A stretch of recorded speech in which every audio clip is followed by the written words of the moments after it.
Само да питам първо, има ли някой, за когото английски ще бъде проблем и няма да може да разбира на английски? И така, добре, значи. Okay, we are switching now to English again. I'm very glad to see you today here.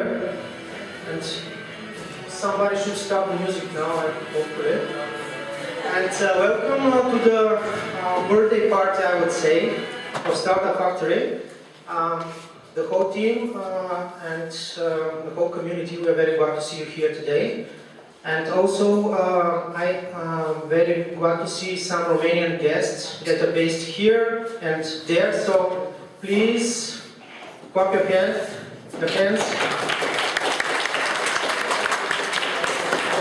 And so for the guys from Romania. So how we organize this?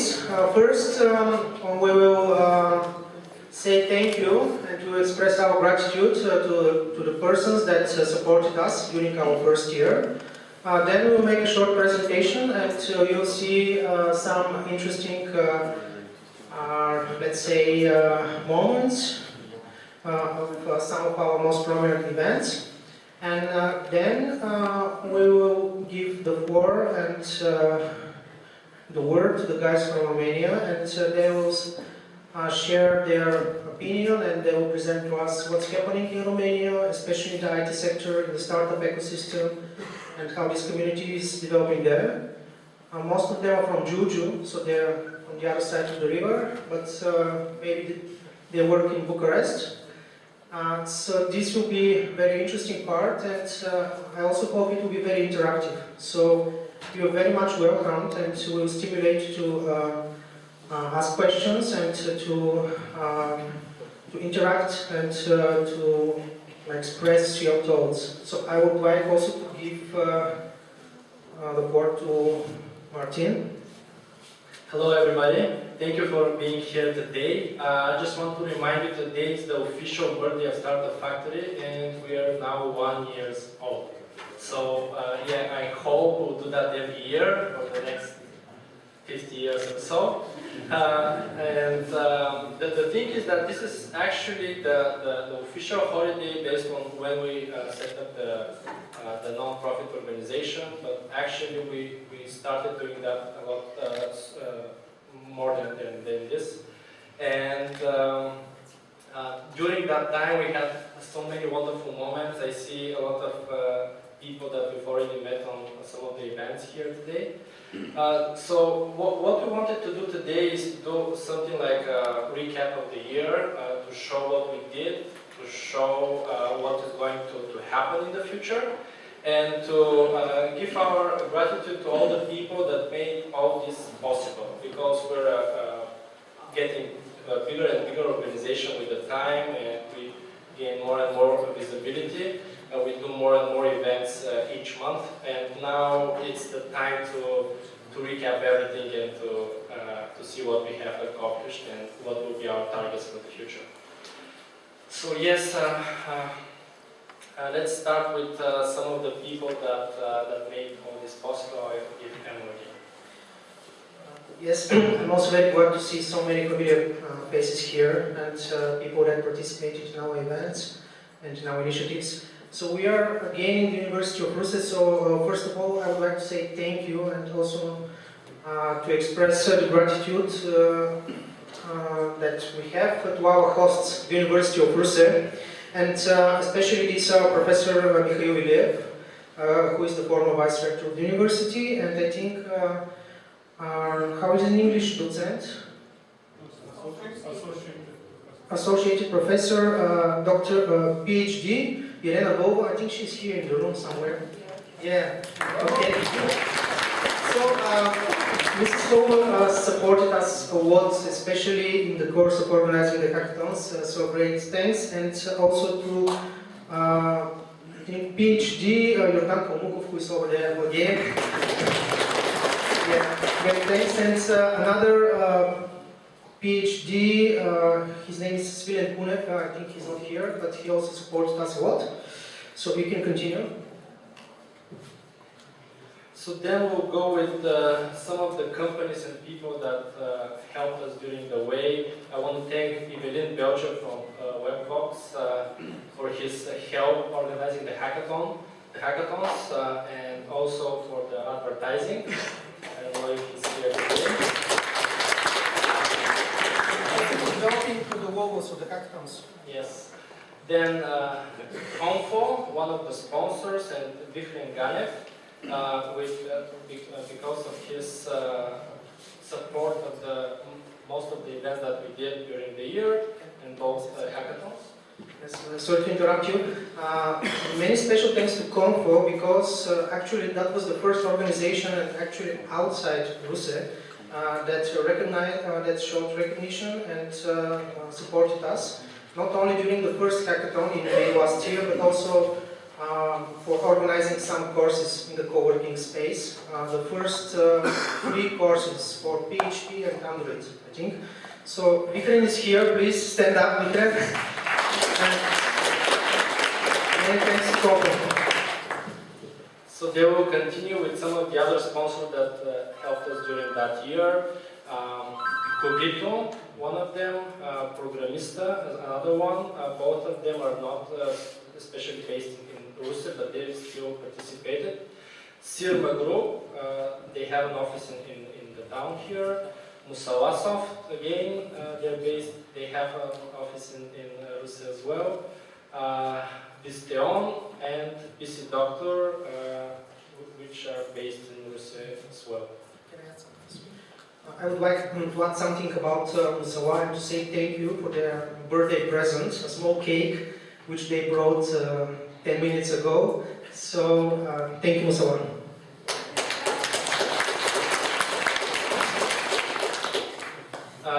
With the media support, we had a lot of attention.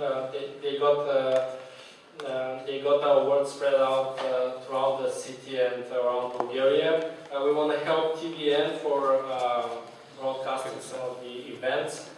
Also, Super Hosting, the biggest hosting in Bulgaria, they sponsored some of the events that we did.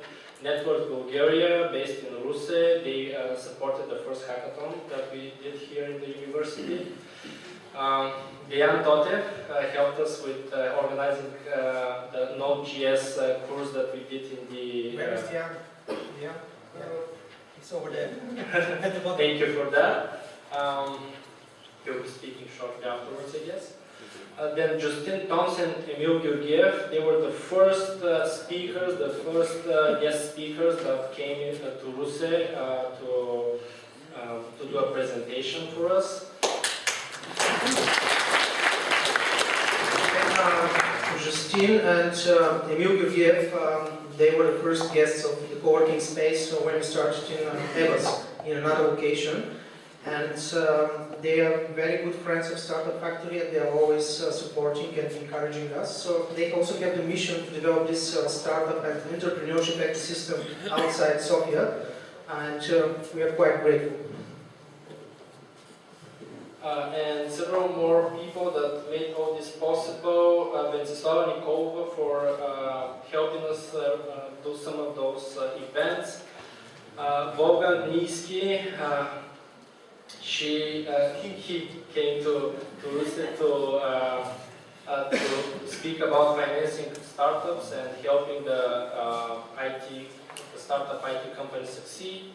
Dimitar Dimitrov helping for the first hackathon. So there. I think he's here. Thank you for that. And then one of the photographers, Ivan Danov. It's over there. He's over here. Thank you. Recording. Yes. Broadcasting this event. Christo from the university for all the technical assistance. He's also here. Thank you very much for that. And I'll give the mic to Emo to continue with the other people that made all this possible. Okay, I would like just to mention Nikola Yuchev from BeamPy Mobile, and he organized one very interesting event about crowdfunding in Startup Factory, and also we were partners for organizing this e-commerce conference maybe 1 week ago. Okay, do I miss something? Ivan Pepel from Germany, who is graduated the English language school in Russia, and who organized a very nice workshop. And I think that's it. So please, again, clap your hands. And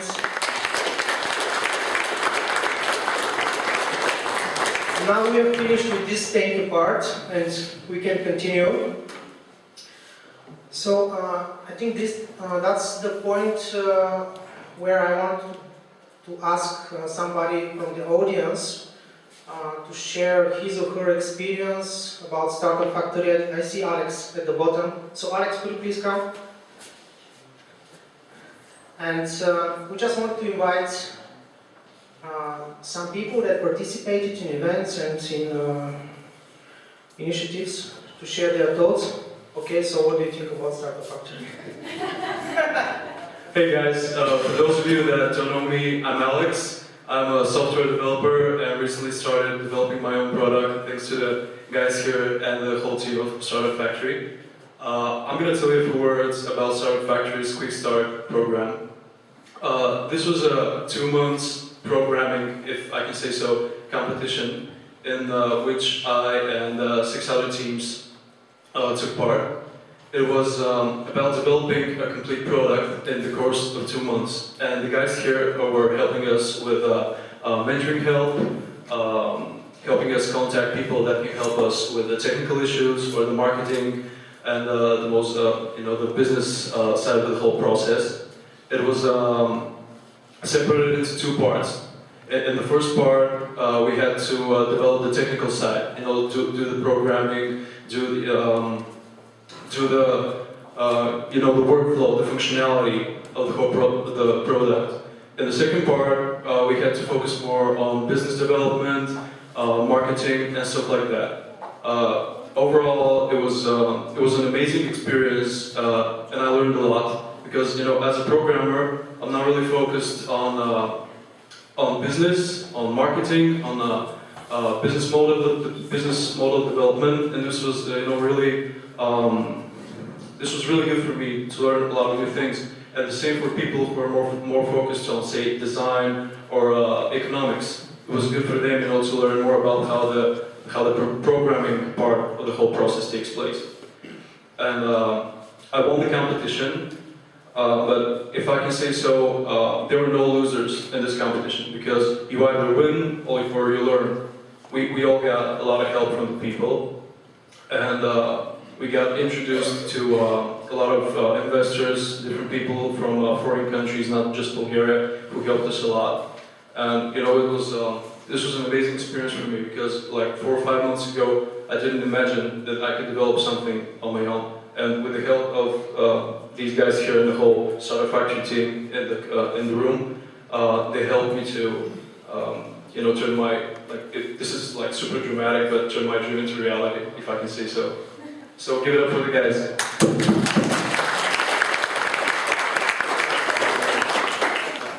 Thank you, Alex.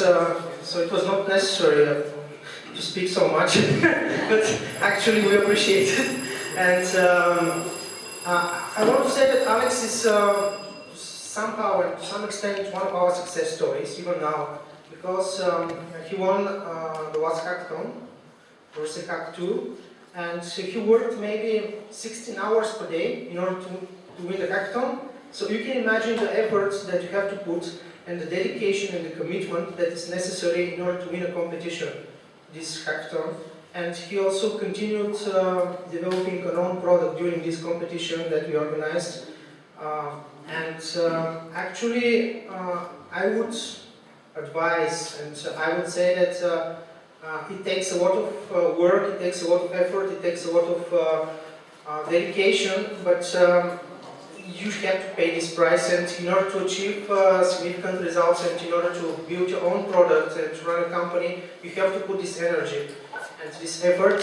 So it is an example that we are actually using and as a showcase also to other participants and to other members of the whole community.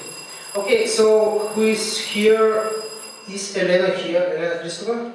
Here? Yes, please. Come, Elena. She's a student at Mathematics Secondary School. in Ruse, and she participated in our first course, as far as I can remember. Good afternoon. The course I participated was about web programming in PHP. The lecturer were different, and it was an excellent experience for me. I would recommend Startup Factory to anyone who is interested in IT industry, and it's the perfect place to meet new people who have the same interest as you. And that's Okay, thank you. it. I want to thank you about the support and everything. You're very much welcome. We are also using Elena as an example when we speak to other students, because she started developing these IT skills and programming skills maybe in the last 1 or 2 years, mostly.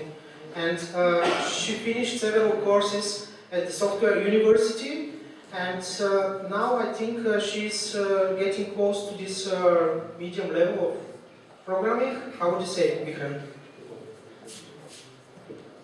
Well, I have to say she's not so far away. Getting closer at least. She's getting closer, and she'll become one of the best female programmers from Russia.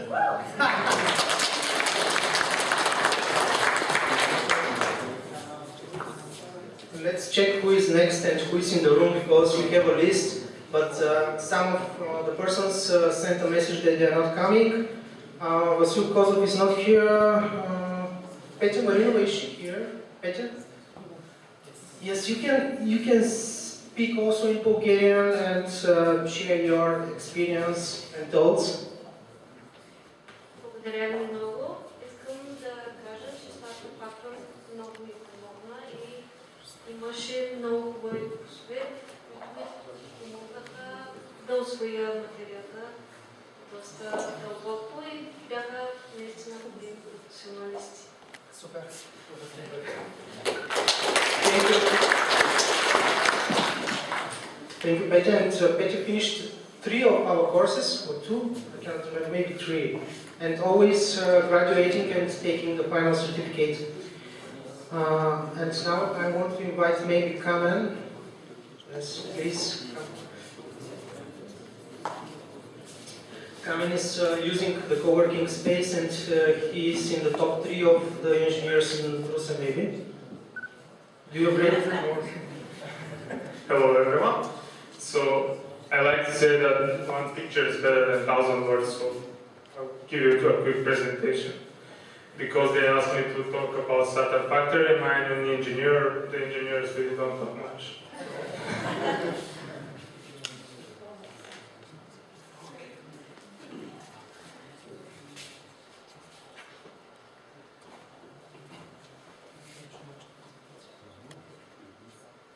So I started a course in Startup Factory that is called Electronic Interfaces. So I kind of adopted the idea from EDX. So we bought a few development boards and we started the course. So you can see we try to cover every electrical part of the engineering. We start using measuring devices. We have Tesla coil right there. You can see the face of this guy right there, sitting next to the Tesla coil. We had a lot of fun. And we learn a lot, we participate, we kind of build a team with the guys right there. And here is one of the first projects I'm gonna develop it this week. So. This LCD display communicating with the MSP 430 using SPI interface. You can ask more. You can. So here is the 3D printer provided by Martin van Eltel from Startup Factory. And here is my living room, like 1 in the morning, and we're doing it. Is it ready now? Or you need some more? There are 2 missing parts, so the sarcasm is there, so we need a 3D printer to build the parts. We don't have a 3D printer because of the missing parts. And this is one of my last work. I used a lot of experience from the web developing courses from the Startup Factory to build my own project. This is an automated cable tester, and here is the front end. And that's the whole product. On the left hand side you can see the 3D model, on the right hand side you can see the real product. It was built in Startup Factory. The software part. The software. Thank you. I hope you're not as bored as my rockets right there. Thank you very much for that. So now we'll show a little presentation about with some excerpts and some citations from people that attended, made possible some of our events and led some of those events, and what they have to say, some interesting thoughts that I guess you will like and will keep your attention engaged until our next presentations. So before that, just a short reminder what we do at Startup Factory. We have a co-working space ready for everybody that wants to work in an environment with other people that have similar interests, of course in the IT and business. So if you're interested in attending the co-working space, being part of it, just go to our website, startupfactory.bg, and sign up for that. We do a lot of events, as we already mentioned that. Conferences, the last one that we did was Digital Bulgaria, or the e-conference, I guess, that we did, yes, in cooperation with some of the local companies here. Also, we try to get hold of people from Russia and Bulgaria that are successful either here in Bulgaria or outside Bulgaria, in order to share their experience and how they did it, what are the problems, what are the issues, what are the obstacles in order to achieve the successful end. So we invite them to events at Startup Factory just to show that it's possible. These are some basic figures based on what we did last year. We did more than 50 projects were developed in the 2 hackathons that we did during the last year. More than 1,000 participants in all the events and trainings that we had. And more than 100 participants in the hackathons. Some of them were from high school, from the high schools in Russia. We had some participants from other towns and cities from Bulgaria. This is our mission statement. We want to help the entrepreneurial ecosystem here in the city to create a strong IT community, and hopefully Russia will become the Silicon Valley of Eastern Europe. So these were some of the hosts that we had during the last year. Jan Mikhailov, he has a startup for developing operating system for quantum computers. He shared a story that they had to invite an ex-MI6 agent into their board of directors in order to continue developing that software. He's based in London. He's from Russia. Wolfgang, he had a training and he showed what an IT startup should look like and do in order to get funded. Ivailo, one of the He's here right now. He's helping us build up entrepreneurial ecosystem here in Russia. He also organized a course in the field of web development, HTML and CSS, and soon maybe you will start a course in WordPress. Okay.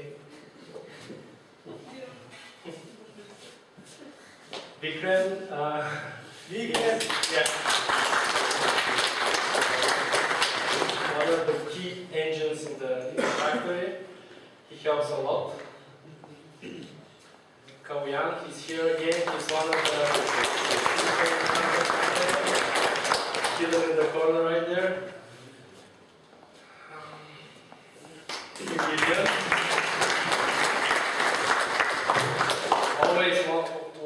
Always wants to help people that want to start their own business, especially in IT. So if you have an idea or you don't know how to proceed, he's the one that will help you with that. And the others, Emu will continue with us. Okay, so if you want to learn how you can break your head and how you can go to bankruptcy and how you can maybe go to jail, you can contact me and I'll explain how you can start your own business and risk everything. So it will be fun and entertainment, at least for me. Okay, so Bojan Benev, a big name in Bulgaria. Bojan is one of the faces of the Bulgarian entrepreneurial ecosystem.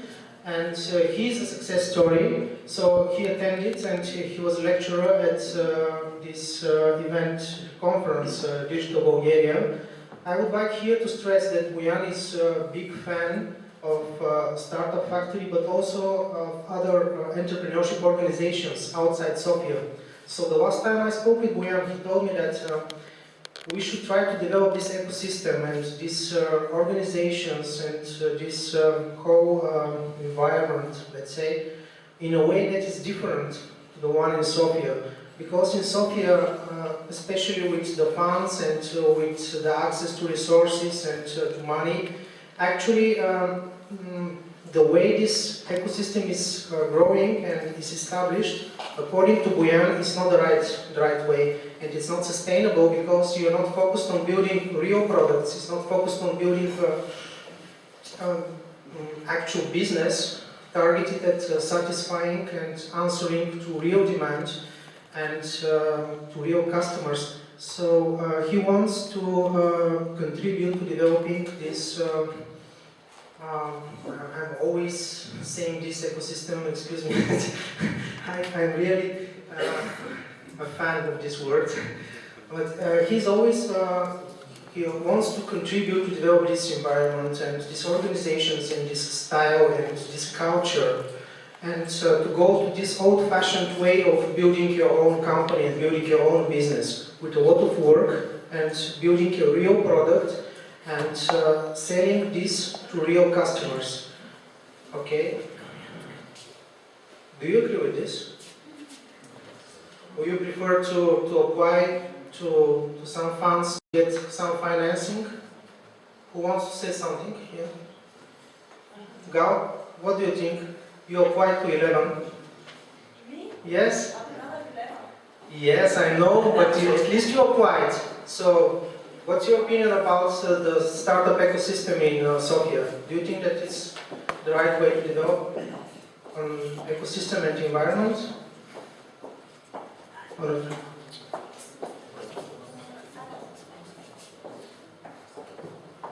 I surprised them. Yep. The right way to develop an ecosystem. yes, and is it the right culture and mentality also? And of course, I'll if share you- the opinion here. He says that we may need to focus more on alternative ways to finance our ideas, which means in the last couple of years in Sofia, in Bulgaria as a whole, we focus more on financing coming from accelerators, any kinds of 11, Launchpad, etc. And maybe we need to think more about alternative ways. because in this way we want to develop the business as it's supposed to be, as it was before financing from the European Union. So I believe that what we try to do here in Brussels, also in Plovdiv and other big cities in Bulgaria, is this: try to find alternative ways altogether and finance our projects. Okay, thank you. So actually, if you are relying on EU money or public funding and some grants, or maybe to these funds, 11 or Launchpad, it is not perhaps the right way to establish your product and grow. So who's coming next? So Martin Panioko from WebRest. So please let me hear you clapping your hands for Martin. So actually, we missed Martin during this thank you part, but he also has a huge contribution to Startup Factory, and he's a very active member of the organization and member of the board. And his company is one of the leaders, I would say, in the region, and he's successfully developing his business in the USA market, which is a sure indication of success, in my opinion. So here you can see what he said during one CEO course, as far as I can remember. And this course was highly appreciated in the whole community outside Russia, and many people in Facebook wrote me and said that it's really high quality and it's one of the best they have seen because we shared the video. Okay, as I said, Ivan Pepelov, he's also part of the community, and he's also a mentor at Startup Factory. He organized a workshop at the beginning of the year. Justine Toms, she was already mentioned, and I think this is something that she stressed during the first event that we organized at Startup Factory. Kamen, who was already here. Yes. So that's it. Now we'll continue with the guys from Romania, but first, do you have any questions, or do you want to say something or ask? Okay. So yes, we'll continue with our guests. They will tell us a little bit about the IT environment and the entrepreneurial environment in Romania. Please warm welcome to our guests. I would invite first Alex, yes, and I would ask Alex Chwak. Is it the right way to pronounce it? That's right. Okay, Alex, welcome to Rosé. And I would ask you to present your friends and the other guests from Romania. Is it okay? Yeah, definitely. Okay. Hello, dear neighbors / friends. First of all, before I introduce my friends, I just want to say one more time, happy birthday, Startup Factory. Let's give it up for them.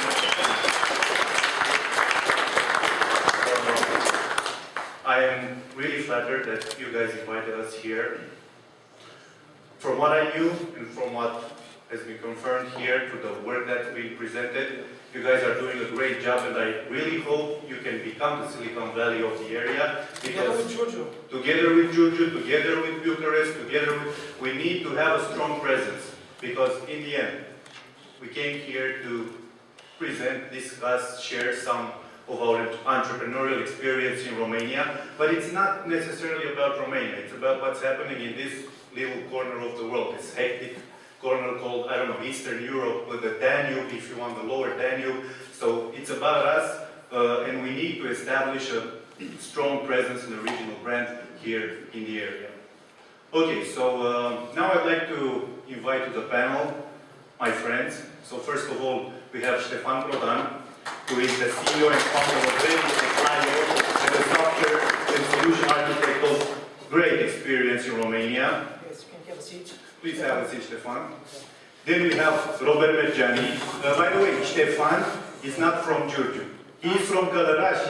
Călărași, Silița. So again, you see, we we can't get outside these cross-border areas, these great collaboration opportunities. Then we have Robert Najani from Juju, who founded Let'sConcrete.ro and is a CTO for Distinct New Media. And then we have Valer Karamihai, Valentin, who is one of the most gifted freelancers in the area and has worked in Romania, in Greece, and with London startups.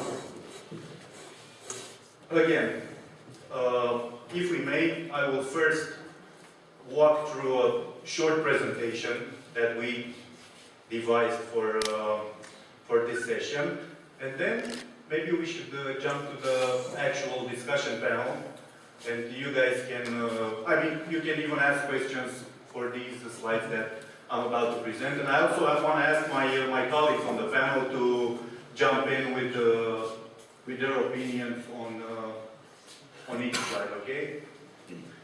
Now, if I could only find my actual presentation. By the way, I realized I introduced them, but I haven't introduced myself, which is probably a very rude thing to do. While my three friends are directly involved in in the IT startup, tech startup, entrepreneurial ecosystem in Romania.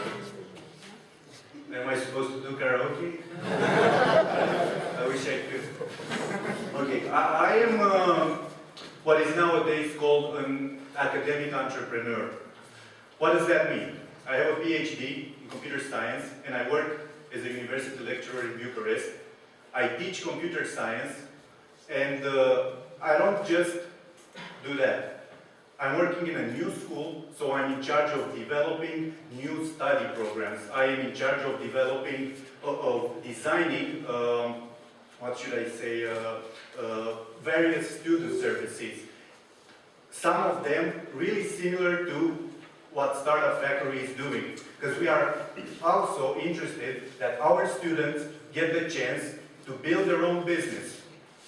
Because students nowadays need to realize that it's not only about finishing school, graduating from university, and then just finding employment somewhere. They can do freelancing, they can do entrepreneurial activities, they can also continue school, of course, if they want, and pursue their career choices. Do you agree that we are in the era of end of the jobs? And so, what's your opinion about this? I definitely agree. I think that more and more people, at least in this area, are not satisfied by what jobs have to offer to them.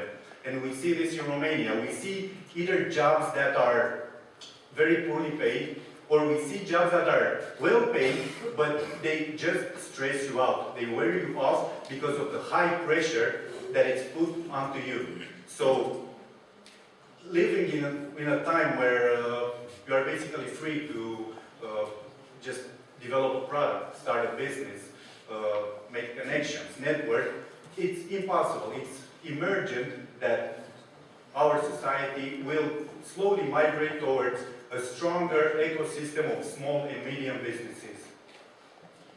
And hopefully we will see that as soon as possible, right? What would you advise the students in this room here and in the university, what's their way, how they could develop these skills and how they could find their place in this environment? I think they have to realize that being grown up is a trap. No, being grown up is very hard. Either getting a job or setting up a business is no easy feat. So they need to talk to people they trust.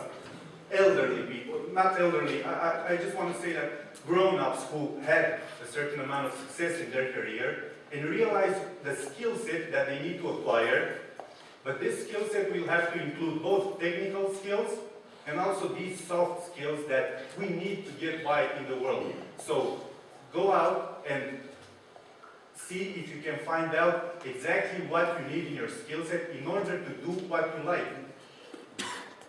Okay.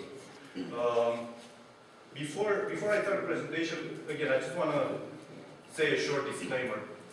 we're not here on behalf of the, I don't know, Romanian government or local authorities or professional associations. We're here just as friends, right? We're not here to, I don't know, recruit or, we are here just to have a serious, but maybe also sometimes fun conversation about what's going on in Romania and what's going on in Bulgaria. Because honestly, there is no way out of this except together, okay? So, what's going on in Romania?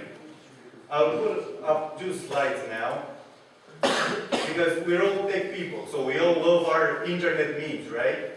So I want to show you what's going on in Romania by showing you, let's say, 2 memes that emerged over the past week. So, first of all, this guy runs for presidency in the States. He's actually a nice guy, but that's not the point of it. He tweets, you know him, you know Bernie Sanders, Senator Sanders, right?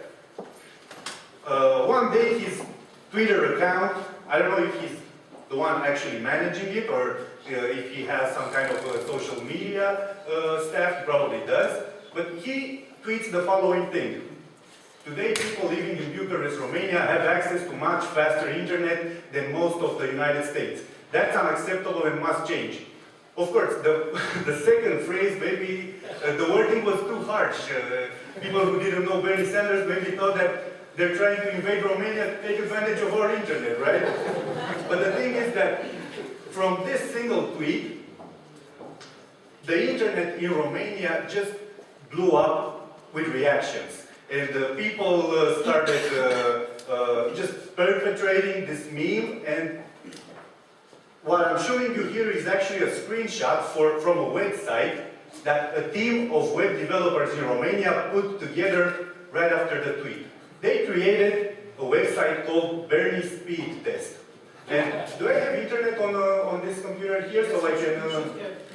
I would just like to show you what they did just from a small tweet that really was taken out of proportion.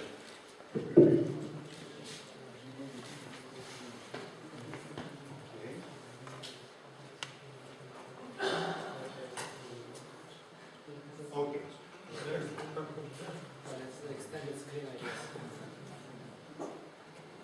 I lost the... There you go. Okay, so this is the website, nothing fancy, right? But there's a button here. Check your speed. So I can definitely test the internet speed. It's a simple speed test, a simple internet speed test that they basically covered. And look what it says. I mean,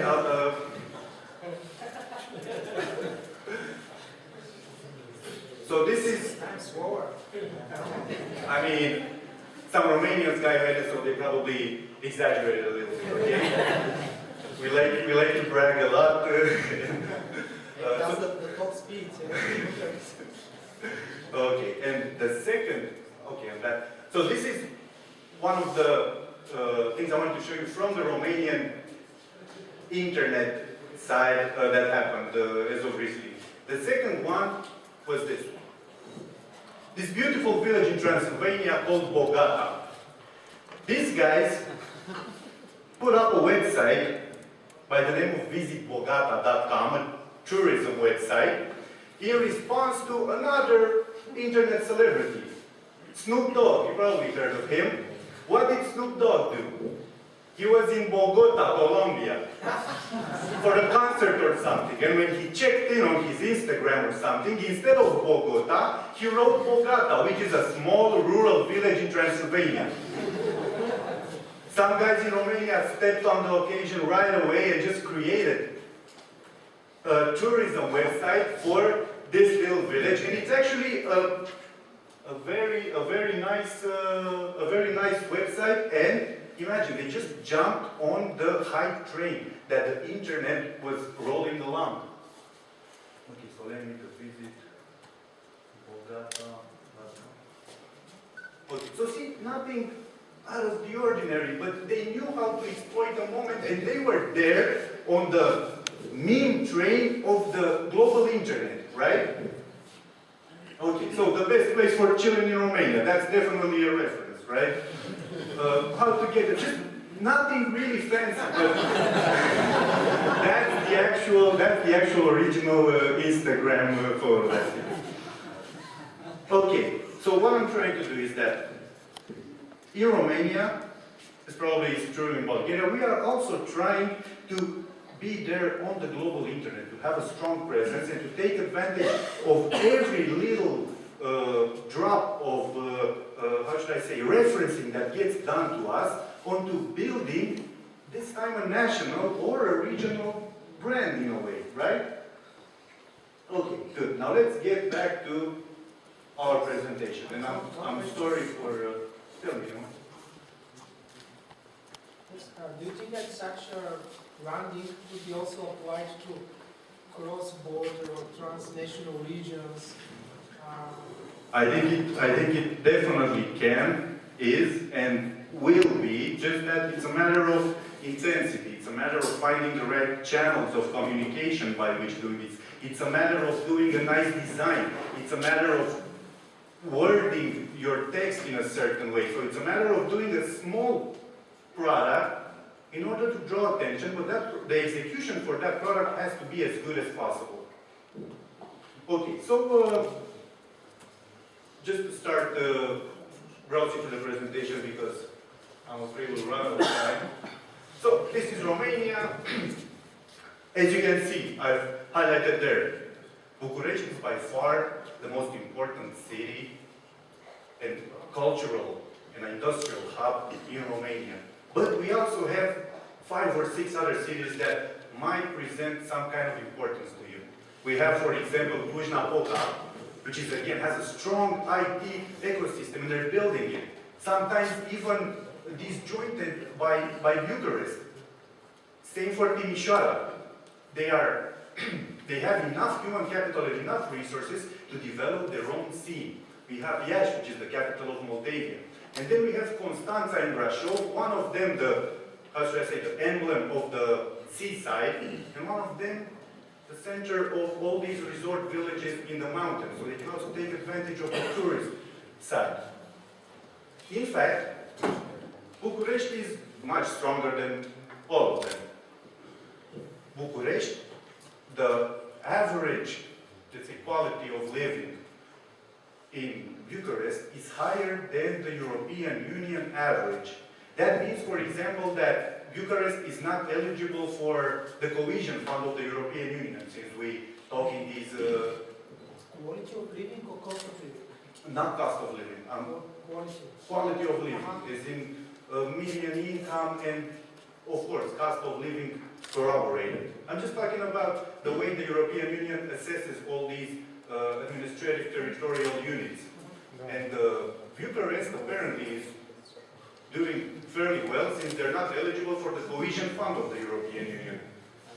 Anyway, what I'm trying to say, Bucharest is really close to Ruse, so it's natural to start, to try to reach towards Bucharest, but don't ignore the other centers, especially Cluj and Timișoara, in my opinion, although they're, let's say, a bit further away. Quick facts, you probably know them, we have 20 million people, and we have an employment of 30%. I didn't want to use the unemployment figure because it's very controversial in Romania. Not everybody who doesn't work is actually registered for unemployment. So I just put down 30% as the actual employment rate. There are 6 million people in Romania who are working, like with a contract, who are registered in the labor department. And then we have 3 million people abroad, in Italy, Spain, and London. Hopefully they're all working there, although maybe that's not always the case, right? We also have a strong diaspora, so people who live abroad before assessing the European Union, maybe in the United States, maybe in Canada, that's again like 3 million. They're already second-generation immigrants. Our GDP as of last year, 150 billion. We had a steady growth after the financial crisis of, I don't know, 2, 3, 4%. As you can see, an inflation of approximately 1%. So these figures are definitely not spectacular. Even this economic growth that's been steadily increasing over the last 3-4 years, it's not really reflected in our pockets. It's more of a macroeconomic indicator who, I don't know, is maybe useful for a larger scope of business. But the truth is, we have 20 million people, 6 million are working, 6 million are retired, and 6 million are kids probably, right? So that's that. Any questions here or parallels with? 150 billion, what's the currency there? The currency is euro. I put down BPP, so the parent. But is this actual GDP or purchasing power parity? It's the GDP. It's the actual GDP, it's not the PPP, right? No, it's the GDP in BPP, not GDP in our local currency. Yeah, So, right. so maybe it's confusing, but it's the GDP in euros. It's the actual GDP in euros, it's not PPP. It's not in purchasing power parity. It's not measured in PPP. Okay, then maybe I made a mistake there, but that's pretty much the GDP in euros. Maybe I. It's the actual GDP, it's not PPP. Oh, I think I know why I got that wrong. Thank you for the one. I was asking the same question as Kauyan about the currencies. Okay, yeah. So it's in euros. I mean, what's the GDP of no? What's the population of Bulgaria? It's like 9 million. 7.5. 7.5. Three times. I heard that maybe the population is 21 point something. In Romania? In Romania? No, I actually suspect it to be even less than that. Towards 19 million. Yeah, 19 million. Like I said, right now there's people, so first, after accessing the European Union, people left to Italy and Spain, and now the latest hype is London. Everybody's trying to go to London, from IT to construction to pretty much anything. And we're bleeding, that's for sure. As a country, we're bleeding, and people are leaving abroad. People of quality, people who, you know, would be. I won't say they would be better off in Romania, but we would be better off with them back in the country. Okay, let's see what else we have. Okay, București, București. There's an old Romanian song. Contrary to what people think, București is not dangerous for foreigners. It's more dangerous for us people who live there, because if you go to Bucharest, you probably end up in places like this. We have like Old Town on the left-hand side. We have like actual downtown. Then we have these new business districts who are mostly located in the northern part of the city. Maybe you heard or you should be hearing about Floreasca, Pipera, Băneasa, and Otopeni, which is the actual international airport of Romania. And that's where a lot of new or international, multinational companies are setting shop. So, by the way, you've all been to Bucharest, or? How do you get to Bucharest from here, from Rusin? By car. You can also take the shuttle from Giurgiu. Did you know about that? The minibuses? The minibuses, yeah. We have these shuttles leaving every half an hour, and they take you actually fairly close to downtown.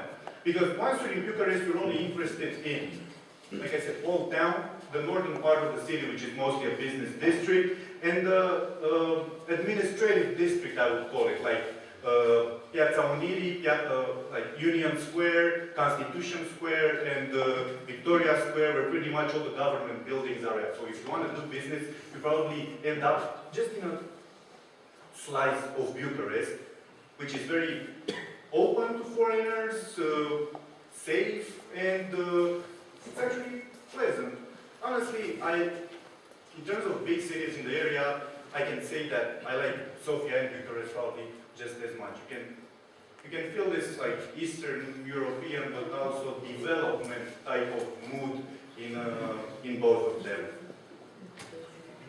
Okay, so now let's talk a little bit about the strengths and weaknesses that we experience with, at least with the IT sector, but also in general with the entrepreneurial sector in Romania. On the left-hand side, you have the strengths, and the others are obviously the weaknesses. So we have a good digital infrastructure. People like to claim that in Romania we have some of the fastest internet in the world. And according to all these tests that are being run, it's probably true. The bad part is that our physical infrastructure is just bad. Our roads. I mean, can't you guys send us some construction workers who know how to build roads? I don't like it here in Bulgaria because even when the roads go bad, they just do like those tiny dents, of course, most of them. In Romania, we just get those huge potholes. You ruin your car, you break your car. We should be, the state should subsidize our car repairs because of all these bad roads that we're experiencing. We can send you mechanics. Okay, that works, that works.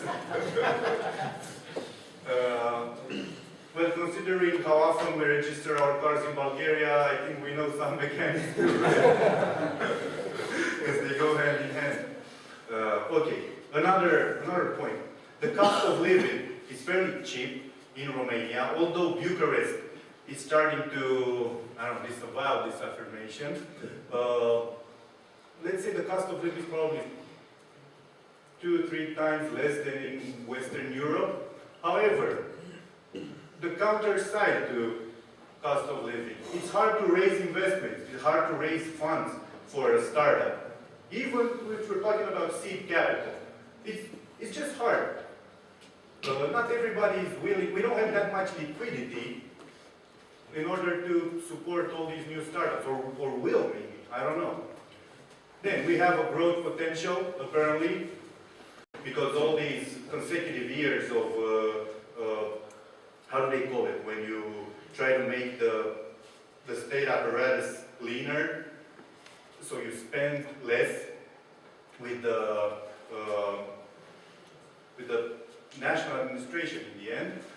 Reforms? Yeah, let's say all these reforms that were instilled in the last years after the financial crisis, which somehow generated a consistent growth of the economy. But on the other side, we have bureaucracy. We have laws which are not necessarily bad, but sometimes are unpredictable. They come up with a law, in 2 years they change it, and that's a law that investors maybe pay attention to because it will affect the taxing scheme, for example. Okay, then of course the geostrategic location, but that's also true for this side of Europe, I think, Eastern Europe. Actually, I think that Russe and Giurgiu have a better geostrategic location than Bucharest. Because we're on the same pan-European corridor, the 9th pan-European corridor, but we also have the Danube, and we also supposedly have the, what do they call this train, train route that even Orient Express uses. So the idea is that we have at least 3 ways of transportation in this area. Again, another weakness, if I want to make them, is the enterprise culture. Am I done? Am I supposed to? As far as I know, Russia is only the second university in Bulgaria where you can hear this noise. That's cool. It brings back memories. Okay, so a lesser point in Romania is the entrepreneurial culture. Of course, after you live under communism 45 years and you know that only the state can run business, it's fairly hard to relearn how to take risks, how to invest your money, how to make sacrifices in order to develop a product. But at the same time, people in Romania, be it the public opinion or be it, I don't know, the media maybe, apparently have some kind of respect for entrepreneurs. If you go somewhere and you say you're an entrepreneur, then you're probably going to be appreciated for that because people understand, but not everybody has the, how should I say, has the same courage to start such an endeavor. So we're working on this entrepreneurial culture, and from what I get to see, especially as a university lecturer with my students, these new generations like the idea and want to get involved in the entrepreneurial sector. Okay, and the last one, of course, both as strength and weakness, is the human capital. So as a strength because we still have STEM graduates, as they call it. We still have people with technical skills, people who like to learn, who like to do things, makers and creative people. But at the same time, like I mentioned before, we're bleeding as a country and lots of people are leaving. And those people would be a really good human capital back in their country. We sometimes have problems finding a good graphic designer because they're all in, I don't know, London or Chicago or somewhere. So these are just some of the strengths and weaknesses that I would like to point out. Okay, now we have a slide where I'd like some help from my colleagues. What I call the big players in Romania, so companies or institutions that either activate in the IT sector or fund the IT sector, fund enterprises or fund startups or just are involved in general with the development of this sector. So we have some foreign and domestic IT companies. For foreign, who do we have? Who has a strong presence? Microsoft has a strong presence. Oracle has a strong presence. Adobe used to do Flash Player in Romania. It's not a good thing to brag about, right? But they used to do it. Okay, HP has a strong presence. Samsung is running their operation, their Eastern European operations from Bucharest. Electronic Arts, Ubisoft, Gameloft, King, who did the wonderful Candy Crush game, which I'm sure at least one person in the audience is probably kidding. Okay. Then we have some domestic IT firms, which maybe are not as, how should I say, they don't have an international impact as strong as they could or should, but they are investing in startups. And here I would like to name, again, I'm not trying to advertise anyone, I'm just mentioning some names, please. I'm not paid by them to do this, so take it with a grain of salt, definitely. We have Bitdefender, JCOD, and Avangate. Those are the three names that come to my name when I talk about some strong domestic IT players. It's kind of funny because at a certain point they were all doing antivirus software, and then they basically spun off and started investing, doing basically angel investment more so than anything else. Then we have some financial institutions, some banks that obviously see some opportunity in the development of the small and medium enterprise. We have the energy companies like I don't know, YNFA, Energy Suez, who are also trying to find ways to inject money, not as much as they could probably, but still make their presence felt in this IT tech startup field. We have the telecommunication operators, Vodafone, Orange, and Telecom. We have the big four consulting services, which are basically everywhere you go, and they basically run the country. You know, we haven't even know how to say it. They're very strong. Deloitte, KPMG, Ernst Young, and Pricewater. And then we have the public universities. I myself, I'm working at a private university. Unfortunately, the private universities right now, they don't have the proper risk capital to involve in developing accelerators. The public universities do because, hey, they have the public money, so they can do whatever they want with it, right? Sponsors. They're sponsors, yeah. So basically, it's the Polytechnic University of Bucharest, which is heavily involved with business incubators. They have their own business incubators, their own accelerators. The Academy of Economic Science, Economic Studies, and I would also mark down the University of Architecture in Bucharest, which in my opinion is probably the best university in Romania because that's where really gifted people go, and they sometimes end up working in the tech field. For example, they are doing interior design and they end up working in 3D printing or in 3D modeling, if I may. So that's a great pool of talent that most of the time makes it to the industry. Any other big names you guys want to mention here, just so they know like, who do we have to deal with every day and all these mastodons. Okay, so let's go for it. Okay, trends. Please follow me on this one because, again, I think I need your help here. So what are the trends right now for Romanian tech startups? As far as we know, as far as we notice, of course, maybe we're biased, maybe we only see what's around us, but I would say it's web and mobile development, it's hosting services, and all sorts of infrastructure as a service, service as a service, so on. Then gadgets and Internet of Things. People are really enjoying doing hardware control, doing physical computing, using Arduino, using Raspberry Pi. Some of them are even doing FPGA and ASIC things.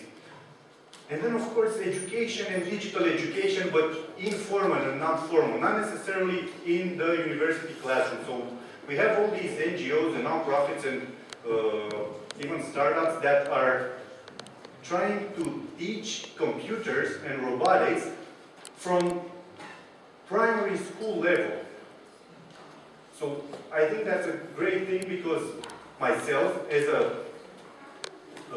university lecturer, I'm seeing students in my first year that already know lots of things that are being taught in engineering courses.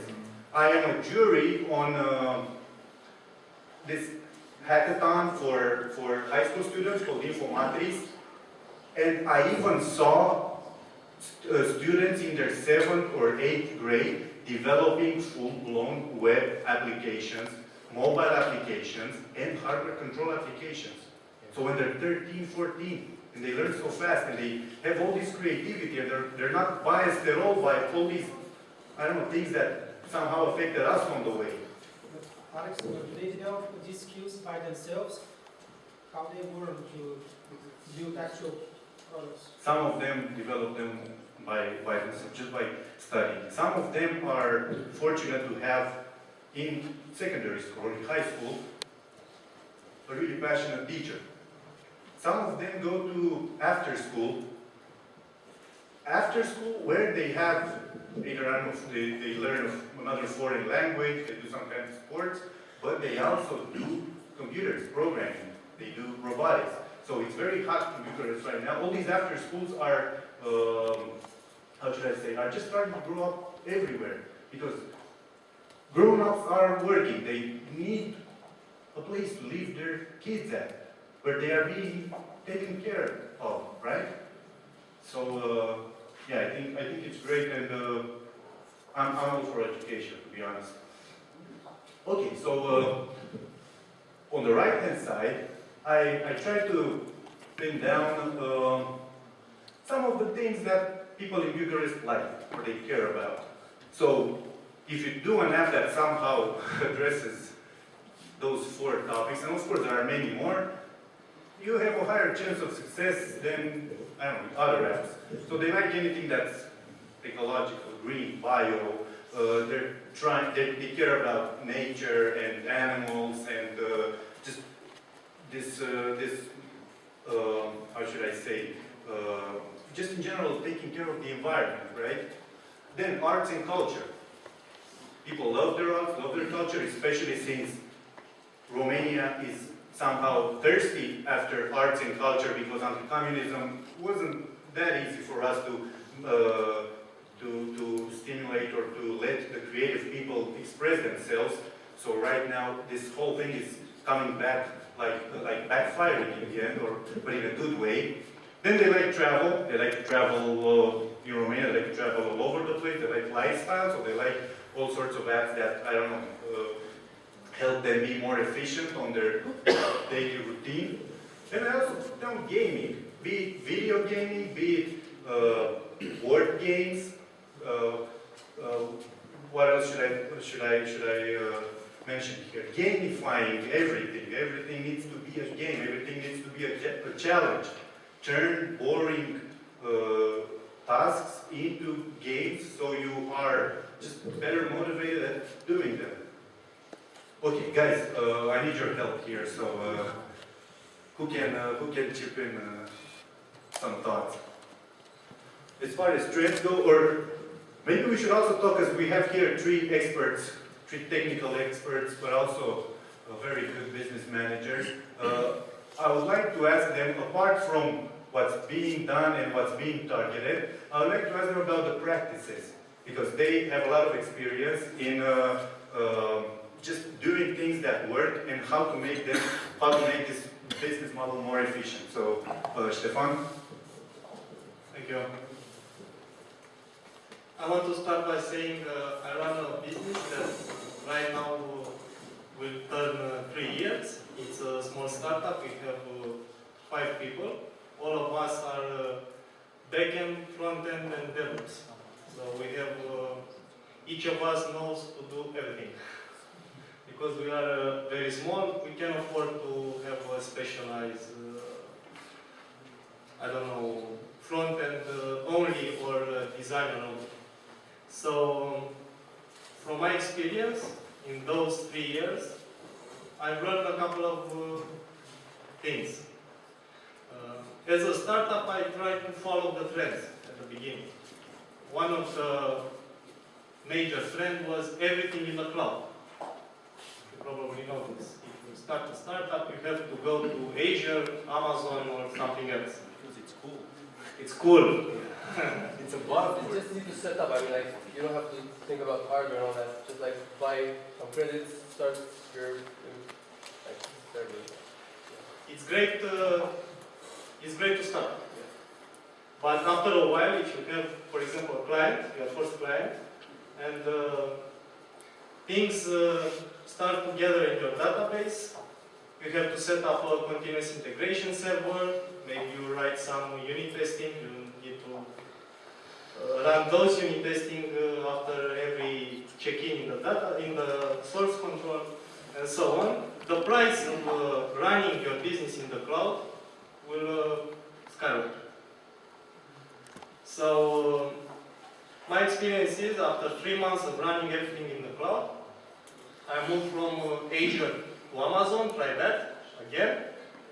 The experience was not good because of several issues. My clients are Romanian. No cloud, no big cloud at the moment has a data center in Eastern Europe. So you have to travel to Frankfurt, you have to travel to Amsterdam, the data. So it's far away, the latency is kind of high. So you have this downside regarding latency. Another downside is we are doing enterprise social network for big businesses. This is our product. So we are dealing with video files, large video files that you need to compress, decompress, play to our customers. We are dealing with a lot of documents that the people are talking about collaborating inside our platform. So the data transfer between our Romanian clients and our application that runs in the cloud was very high. What we did was start the old school. We bought components and we built our own server, a first server, and we hosted it in a data center in Bucharest. We moved everything there, and from there we started to scale up things, buy another server, move it in another data center so we can have disaster recovery, failover procedures, and so on. What you already have when you work with the cloud. After doing this, we managed to save like half of the money we would spend keeping our application in the cloud. If you ask me now, after 2 years of running on our own hardware, we saved a lot of money. Those money we could invest in marketing, research and development in other areas.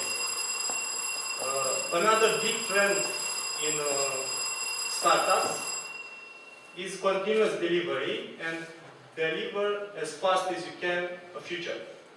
Even if that feature is not complete, it's just a scratch. You have to deliver it and let your client test it as soon as possible. We did that, and it's not always right. Because if you have a big client with lots of users, they will touch your feature that is not ready. Maybe it has some bugs. And he will make an opinion about it. He knows that that feature doesn't really work. Even if you are continuous deployment, so you are improving that feature every day, you have a big chance for most of your users, your user base, not to touch that feature because they made the wrong impression, you made the wrong impression the first time. So, I'm not saying don't do continuous delivery, don't deliver as fast as you can. But if you have a large user base, the best approach, in my opinion, is to make a different environment for them. So, gather some of the users you feel they like your application.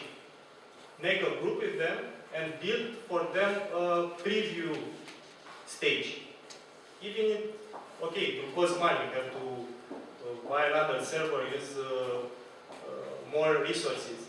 And make those users only for them, make available only for them the features that are not 100% done.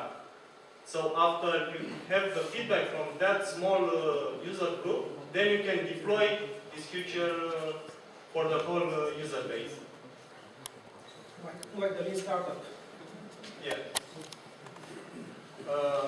Another big trend in software startup are test everything, unit testing. For every line of code, you have to write at least 2 lines of code to test that line of code. That's great. But it will cost you a lot and a lot of money. Time and money, of course. We did a lot of unit testing and we still failed.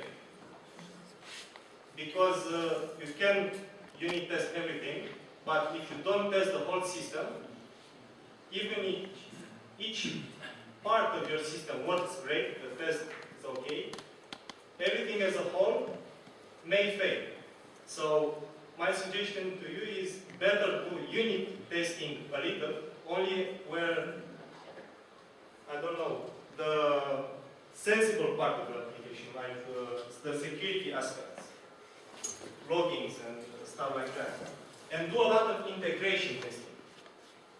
Try to test your system as if it were a user. So you test not only a chunk of code, but you test only the connectivity to the database, the load balancer, and so on. So try to do integration testing and try to make each person in your startup part-time tester. Make anyone test stuff after you release something. I don't know, you have a guy that only does Facebook posting. It's your social voice. Make him test for 1 hour your application. I myself, as a CEO of the company, I do all-time testing. For me, it's very important to know that what I want to achieve with a product is really there. Don't rely on others. Don't rely on everyone. Rely on yourself as well. Try to test your application. These are my tips for you. I'll let anybody else. I don't know. I'll just continue the presentation and then we can come back to, or do you guys want to hear some more from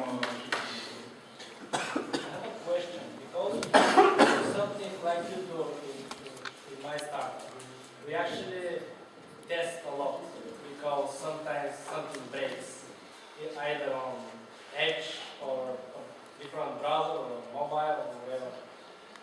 So yeah, I just support that what you said, but I wanted to ask because your startup services other companies in your area.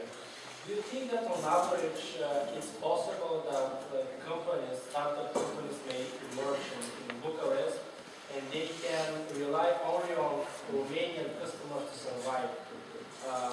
Because as I see here in Ruse, for example, it's a small town, and it's very hard for a new startup to survive only by having local customers. They should either try to get the whole of Bulgaria, which is also hard because there's not that many people that are going to pay for digital services of any kind here. And maybe better will be to have Europe, but the best will be to have United States and Canada, for example, because they're ready to pay for everything new, they're very early adopters, they want to save time and expensive money. And what is your opinion on that? Do you think that a local startup on average, software startup or hardware startup, can rely on the local market, or they should from the beginning start to go to outside? My business approach was to target local, not to do publicity, but to do business to business at the beginning. So you know people, you try with them. For example, I have this product and the website for him is not yet ready, but I have plans for this product.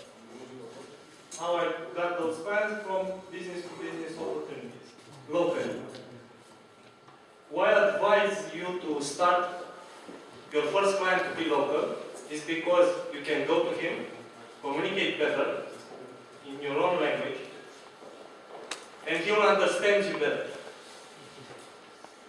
If you make a mistake, and you definitely make a mistake with your first client, it's better to have a certain relation with him and things in common. If it's your own city, you have things in common with him. So he can look away when you make a mistake. If you're dealing with an American customer that you only talk on Skype and you make one mistake, you could lose that customer very easily.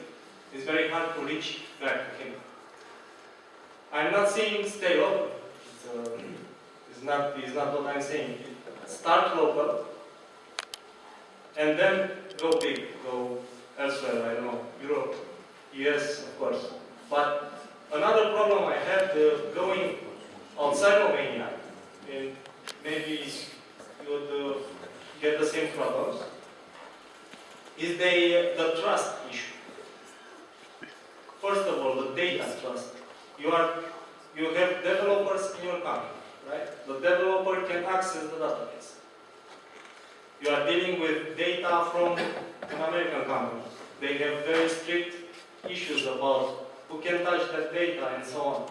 So it would be hard for you to make a trust relation from start because you are a startup. You don't have, I don't know, very big clients that already trust in you. If you have that, you're not a startup. So I think it's easier to establish a trust relation with a local client as your one of your first clients due to that. Another issue I had was where do you keep the data? If you have I don't know, if you keep the data in your local data center, your local clients will trust you more because they know the data is here in Bulgaria, in Romania. Not in Frankfurt on Amazon, not in some, I don't know, US servers where the US guys can access the data, filter the data, and so on. So if you are focusing on the security feature of the data and ownership of the data, getting local businesses, it's easier. Thank you. I also want to say that there are many startups in Romania that aim globally, and after they how should I say, outline their product or develop their product in Romania. They try to go to Silicon Valley and get funding there. It's probably the same in Bulgaria. But I've read also how some of these founders went there and they were even being offered funds, but since you're being displaced and you have to do business in a new place for you, not all of them had success there, although they had all these pieces, so to say. I can actually send you some articles with their experience. It's quite interesting. And I actually met a venture capital investor in San Diego, and they told me that they usually try to invest in companies that they are referred to. Somebody referred that the owner of that startup to them, or they have some kind of a friend relationship with somebody they know. And that's the best way to invest. Sometimes if they have a strong recommendation from somebody, they don't even care that much about the product, especially right now when the product is about to emerge, and they are ready to invest. The US startup ecosystem is also a lot about building the community, so it's very important for them to have, like you said, recommendations, referrals, and just some kind of introduction. Okay, I'll try to run over the presentation even faster because I understand we're running out of time.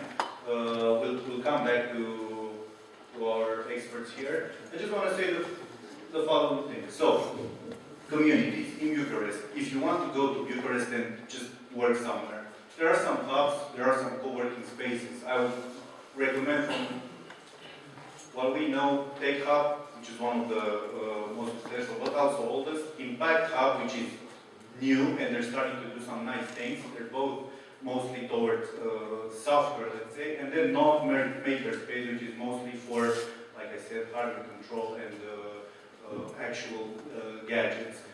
Then we have in Bucharest what we call community space, just old houses which were being given to non-profits and creators. You probably have that in Bulgaria too, I'm assuming, where old houses are being given to NGOs to exploit them, to put them back in the circuit. And there are also some creative things, some creative things happening there where tech startups can find a gig, can find a contract. They need web development, or they need some kind of, like I said, some kind of hardware control device which creates beautiful art and so on.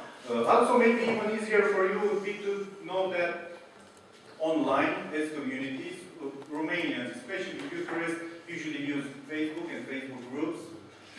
You can also check out Radio Romania. Is anybody on Reddit here? Well, cool. So Reddit Romania is again a place where lots of entrepreneurs hang out. Twitter, not so much. There's also meetups, so you should check out the meetup website because there are several groups in Bucharest which use it to its full extent. And specialized forums, there used to be some, but now everybody pretty much migrated to Facebook. Although I don't really understand this because the discussion model on Facebook with the dynamics of the news feed is not always the best. The important content sometimes gets buried in your feed. I've looked up for you. There are 3 events in Romania that are sort of big, upcoming now. So we have iTech conference in May, 19th to 20th. We have Techsylvania in Cluj, 21 to 24. And then we have Bucharest Technology Week, 23rd to 29th. So in case you guys want to come see what other IT entrepreneurs are doing, we can also escort you and hang out and see all the sure, if you want. This is where these fairs usually take place in Bucharest. It's called Romexpo, from the Romanian Exposition. If you go onto their website, you can find a calendar of events for the entire year. So you'll see that there are also smaller fairs, smaller expositions that might tailor to your application, like I don't know, EcoFest, Bike Fest, and all these Wedding Fest, and all these things, right? Okay, these are again some established, regular events happening in Romania. Of course, not all of them might cater to you all, but we have DevTOS, which usually takes place in June. It's a really serious conference about just development and DevOps in general. We have How to Web, Internet Mobile. We have DevCam, which is mostly based on security. And again, I put down here DreamHack just because it's such a huge event that it attracts a lot of IT people, although it's mostly, of course, gaming and cosplay and things that look frivolous, but it gathers a decent crowd. I'm talking like thousands of people. So it might be worth checking out. Okay, gotta run through this faster. So how hard or is it to set up a business in Romania? How hard is it? Actually, I set up a business last year about my last business, my family business about 1 year ago, and it wasn't that difficult, to be honest. I finished, like I said there, the effort to register a company is 8 days, legally. 8 days, 5 procedures, and 200 euros in cost. I took care of the whole procedures in 1 day, all 5 procedures, so I had to go to the bank, to the commerce department, back and forth. I finished it in 1 day in full, and then I waited about 1 week and got my registration. Of course, it also cost me 200 euros, but carefully. It's very hard to set up a business, or to run a business, not to set up, to run a business if you don't have a good lawyer, a good accountant, and a good HR inspector. Because like I said, the bureaucracy and the laws are so stuffed that it's very hard to do it by yourself, especially, I don't know, if you have lots of transactions, right? Again, they came up with all these types of legal entities, which sometimes is just confusing. You have the CRL, which is LLC, so limited liability. You have limited liability companies debut. You have the authorized physical entity, family enterprise, individual enterprise. Then you have the micro enterprise, which makes you stay below a certain threshold, but you are, I don't know, maybe you are exempt for certain taxes. And then it's the huge, what should I say, dichotomy. Do we want to be a VAT payer or we want to be exempt? I'm sure it's the same in Bulgaria. And in Romania, when you are close to becoming a VAT payer, and I went to the IRS to turn my business into a VAT payer, they are basically profiling you right there. They're asking you just like you are the police, and you are being scrutinized for everything you did, good or bad, throughout your life. So, yeah, that's that. Our state is not really friendly to business. Payroll, okay. I put here just general figures. So the minimum wage in Romania is really bad, 200 euros. The median is about 400 euros. And a decent wage that a normal person should pay for is 1 to 2K. Now, we're talking about IT here. We're talking about technology companies. And I want to show you a neat website available in Romania. Okay, if only I could. Okay, not this one, we're done with this one. Only I can find. It's called cash-ID.xyz.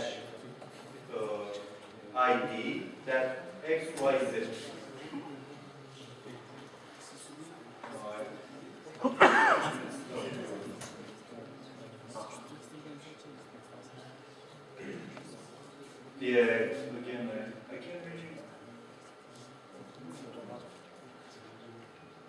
Okay, so basically this is a website created by some Romanian enthusiasts where people who work in the IT sector in Romania can go and just write down their salary. So people can assess, if they're being given enough. For example, let's say I go to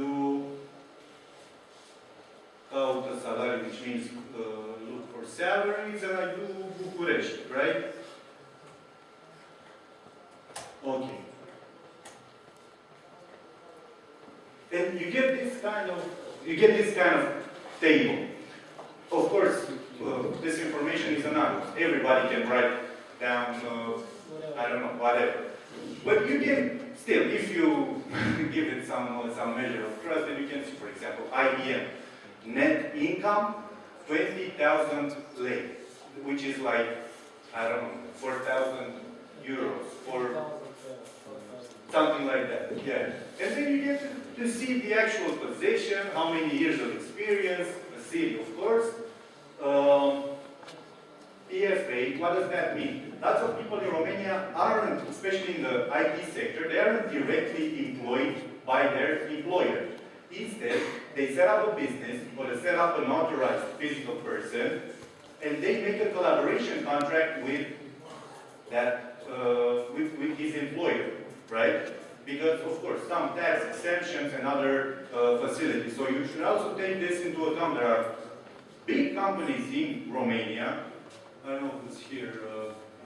Like look, like ING, the bank. Like who does this? They require from their employees to set up a firm so they can pay them through this type of circuit, right?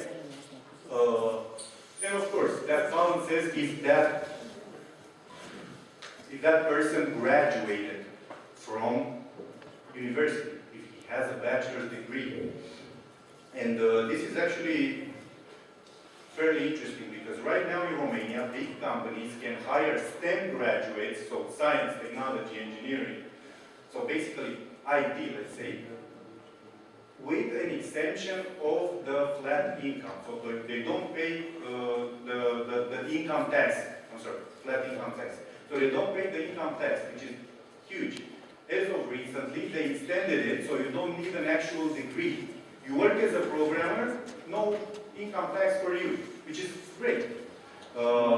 They are only now they are trying to extend this to startups. Unfortunately, startups do not benefit from this facility.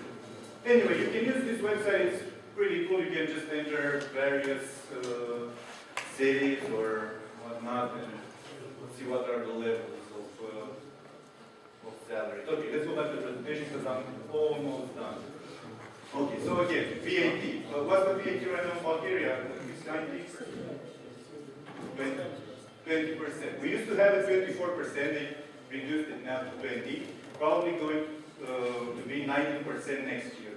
Flat income tax, 16%. In Bulgaria, it's 10%. Yes, see, that's it's way better, right? Okay, let's move on. Funding. Hackathons, I just gave an example. So angel investors, I would recommend these two accelerators now, MVP Academy Innovation Labs. You can also check out their website because they have an ongoing hackathon right now, so you might be able to see the requirements. And public grants, either from the government, you know how those work, or from local authorities. Here are some successful stories. I'm not going to stop too much, but these are just startups that made it big. They received funding probably worth of 1 million, 2 million euros in Romania. For example, Vector Watch does something like Apple Watch, and it's really nice, and they started integrating all sorts of apps into it. Sim 3D, which does fast 3D printers. Face Read, which does something like face swap. It's being sold on Steam right now, so that's why it took off. Just some kind of face swap with animated characters. It's being used in video games. Okay, now, I was being asked about local development, and actually, this is a topic that I'm really, really interested in. I know you guys are probably more interested in Bucharest than in Giurgiu, and I don't actually, I actually understand that very well. But as far as we're concerned, we think that we can do something with Bucharest, with Giurgiu, with Russe, and why not even with Sofia, or why not even with Călăraș and Silistra, or I don't know, Svistov and Turnu. But in order for that to happen, I think we need to take care of these three steps. We have to solve the cultural barrier. Because imagine us in Giurgiu, we grew up on Radio Christis, as I don't know, as Princess Mesan, because the media in the 80s in Romania was pretty much non-existent. But here you had this wonderful tower that still watches over all of us, and we watch the Bulgarian television, the second Bulgarian television. We would listen to Radio Pistis, we would get our music. I have a friend right there who learned perfect Bulgarian just from radio. I said, wow. But what happened? The Eastern Bloc fell, and all of a sudden both us and both sides of both countries started looking towards the Western world. It was Germany first, then it was, I don't know, Italy, Spain, and so on. We never took our time to, see if we can cooperate on a local level. Although if we start tracing back the history, even the history after the 90s, we've always been together in the same issues, I should put it. So again, I think we should think cross-border. All these services sound better when they're cross-border, when we accommodate, for example, this important node that we have here across the Friendship Bridge. Because somebody from Europe, if they're driving to Asia, Turkey, where are they going to pass through? This bridge. And when they come back, or when somebody from Asia, Turkey, from Greece, from Bulgaria, goes to Europe, again, they cross through here. So maybe we should think about how to exploit this market. It's a market, it's a moving market, but imagine the flux of people going through customs day by day. Just, I like sometimes to go in our customs in Juju and just have a coffee on the terrace and just count the cars. There are so many cars crossing the bridge every day, yet we are unable to fully exploit these potential customers in the end. And again, we have to exploit this regional brand. I've been involved for the whole of 2014, let's say, with the Danube strategy of the European Union. I'm actually a certified expert in that, whatever that might mean. I just know that it means that I care about this, it's more than just a river. Danube is the backbone of Europe, and we have it here. We have it here in our backyard, right? How can we take advantage of that? What is lacking? What can we do about it? What is going to happen in terms at least of infrastructure with the Danube in the following years, so we can anticipate and accommodate it, maybe with digital services, with IT startups that come and help this regional development, right? So, like I said, this is a long conversation, and maybe we should take it slowly and think it through. But we have to exploit this potential, because while Bucharest is Bucharest on itself, we can also not always rely on Bucharest as a magnet, because as you see, everybody is migrating to the regional hubs, Bucharest in Romania, Sofia in Bulgaria, and so on. What is going to happen with all these smaller cities, not small, just smaller cities? And how are they going to make it true? Okay, I think this is the presentation, so thank you for listening. I know it's been long, but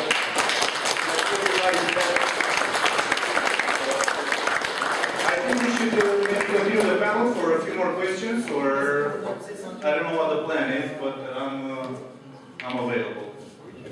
Okay, yes, we should continue with the panel and questions and answers session. But please state your seats, because we have some surprises at the end of the event. Actually, we have a quiz with some questions and some interesting prizes that we'll announce in maybe 15 or 20 minutes. So now I encourage you to be active and to ask your questions to our guests from Romania.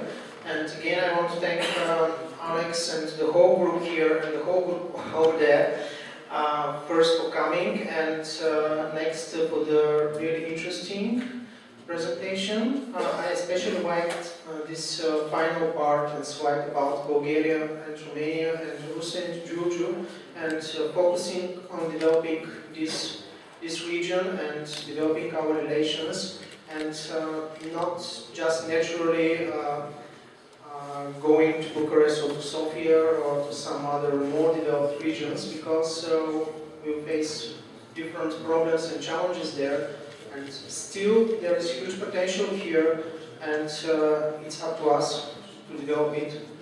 So, Martin, would you like to say something? Yes, so I believe that in the future we have more tighter cooperation between Romania and Bulgaria. This is the first event that we did of its kind, but I hope we'll do something like that in the future as well. And also maybe to help the entrepreneurs here and there, to meet them together, to form their own teams, and to try to see how can they work together. Because the markets are not that small. It's small markets, small companies, but if we come together, we can work on both markets as well. Even for smaller startups, they can access the bigger Romanian market of about 20 billions. And as you can see, the internet penetration there and here is pretty good. And that's why I hope future generations will be using internet even more, and their potential customers, all of those startups will become people in the future. Thank you. You are definitely right, Martin. I just want to say that we should really take our local weaknesses and exploit them into strengths, and do the same thing but in reverse. For example, for Bucharest. For example, Bucharest is large. Bucharest is rich, let's say. But Bucharest is becoming tighter and tighter. It's very busy. Office space is very expensive. Archive space is very expensive in Bucharest. Data center space is very expensive. If people are living, unfortunately, or if just spacing is cheaper here in Giurgiu, we could come up with a service that alleviates that. Something like document archiving. It's only 50 kilometers away. So we could somehow store, I'm just talking, I'm just speculating, it's just an example. I'm just saying that there are things that should be done in order to, exploit all these current features of the surrounding area. Plus, we are addressing local markets. In my opinion, a local market is something that happens on an area of 100 kilometers. Now think what's the local market, or how many people are in our local market here in Giurgiu, because that includes Bucharest, that includes some other cities nearby. We might make it to around 4 or 5 million people. That's a lot. That's a large market.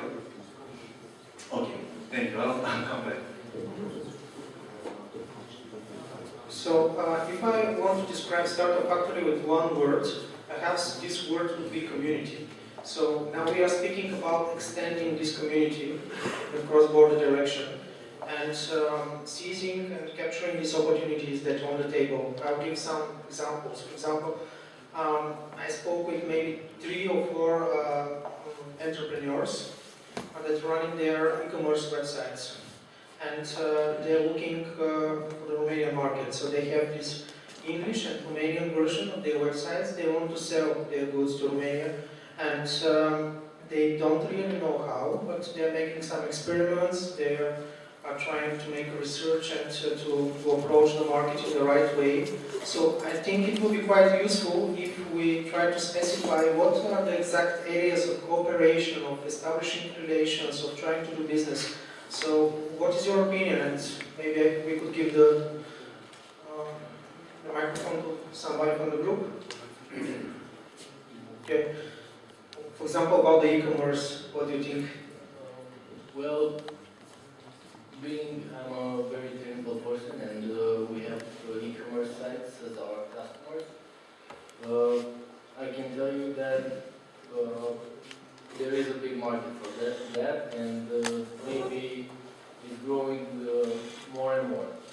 In Romania, in Romania, yeah. I would not know what advice to give you about marketing this, but I would know what to tell you about the technical part, because in Romania there are certain periods that imply high volume of traffic. And that period, I don't know if you have here, but it's Black Friday. There are some, yeah, we have standard Black Fridays and every end of the week, Friday something. IMAC came from Romania to the Bulgarian market and Yeah. now is the leader.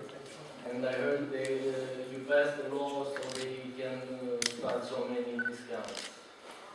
There were some, let's say, disputes, but I really can't remember what happened there. There was something. And I can tell you from my experience that e-commerce works very well, and almost everybody, a few of my friends have started e-commerce sites and are making really good money out of it.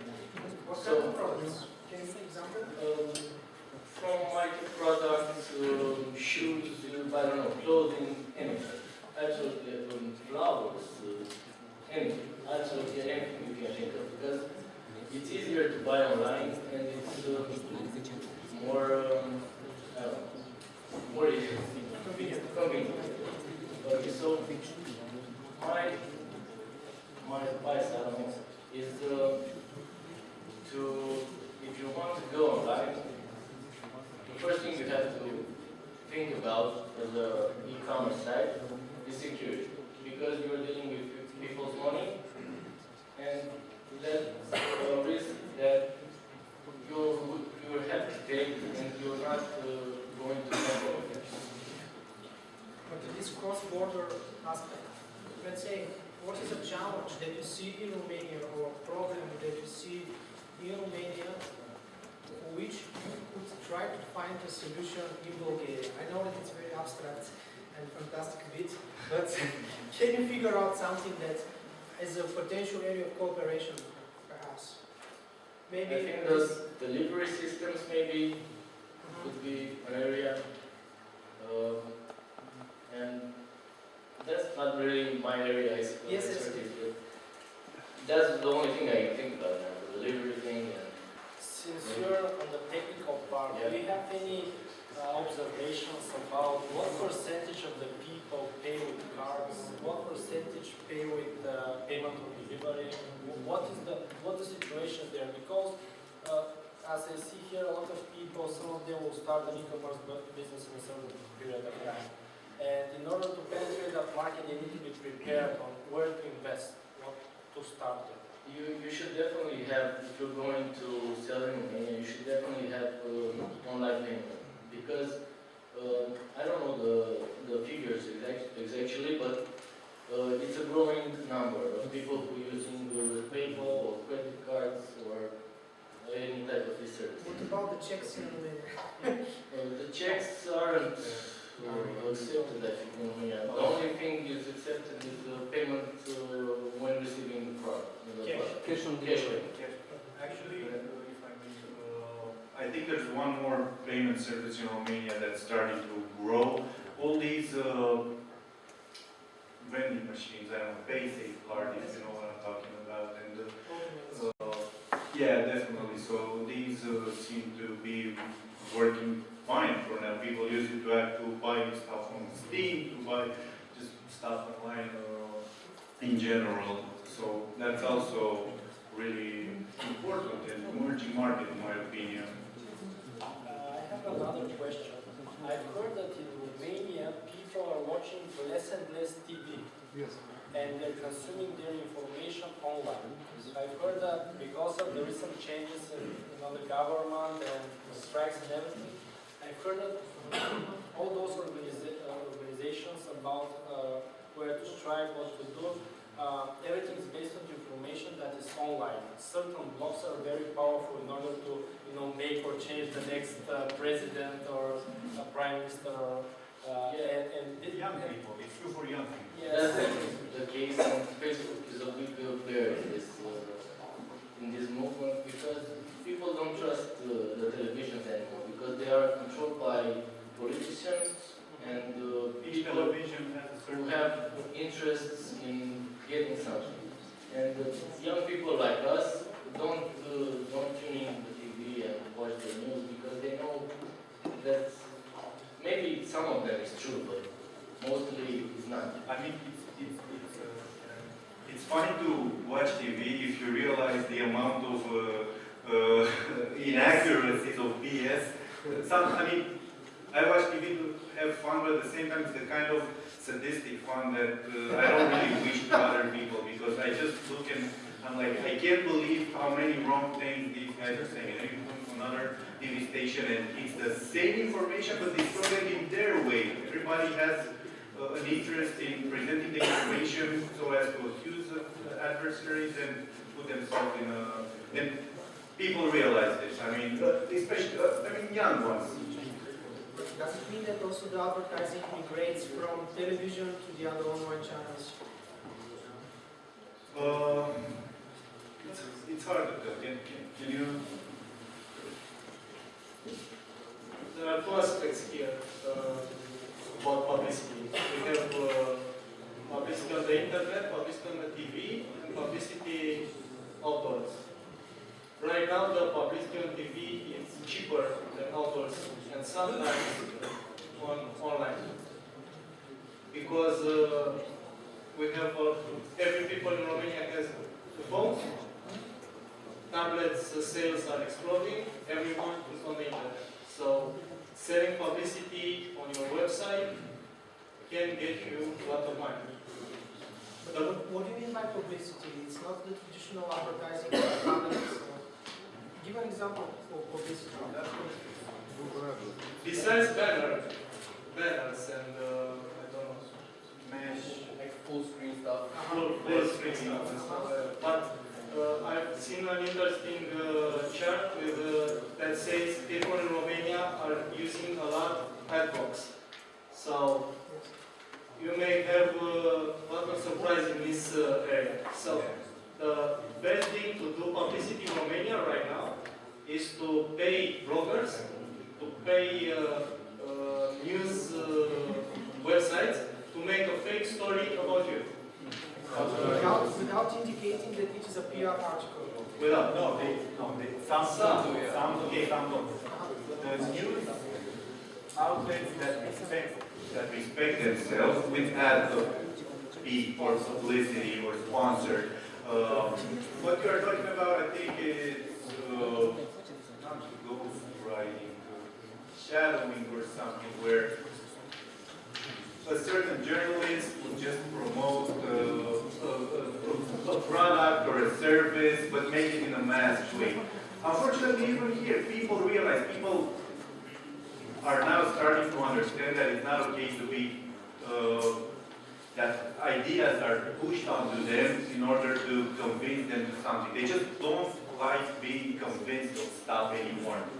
I honestly think that the best way to do publicity in Romania, or advertising, is by using a stunt like I showed you with Visit Bogata, with just catch on to something viral and exploit that, or come up with an ad that is itself a product. I don't know how to explain it. The ad and the product are basically the same thing. The product can gain prestige and market recognition on its own because it's doing something new and cool, because that's what people like nowadays. They like different things and things that speak for themselves, things that can gather recognition just from the mere fact of existing, of being.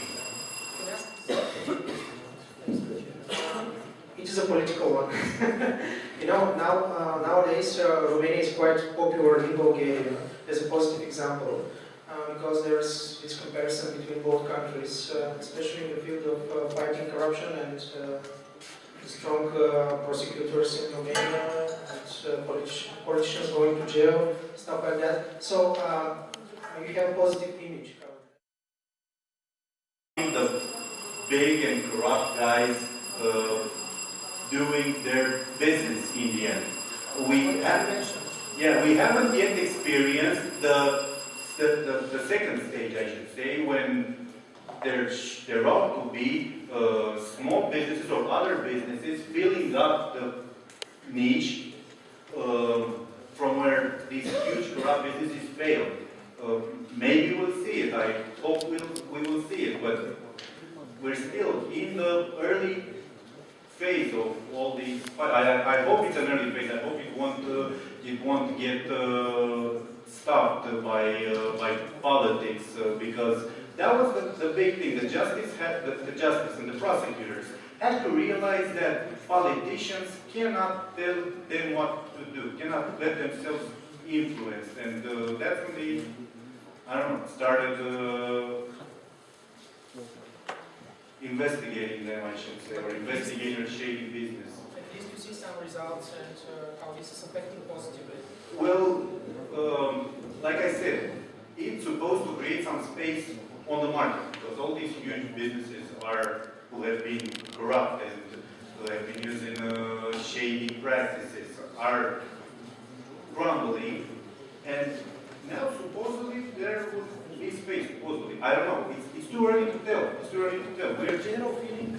The general feeling is a feeling of hope, but at the same time, a feeling of spite at these people who have stolen money, who have basically bankrupted the country in a way. So it's a mixed feeling. In a way, it's too late, but at least it's happening. There are files being opened from 10 years ago. But then again, like I said, we're just trying to do business. Speaking of corruption, there are big files right now in Romania about the IT system. Our biggest corruption right now is in IT. About tenders, maybe. They are selling Microsoft licenses 10 times more, 100 times more, the actual value. What we observed is that the big players in Romania, the big IT players, when they have thousands of employees, they all joined to steal. Everyone. Everyone. Like competitors. Exactly. So if you have a startup and you want to go to make something for the state, okay, there is a public auction. So a big player comes in that auction with a lot of small players, but it's still him. He just needs competition. He makes his own competition, artificial.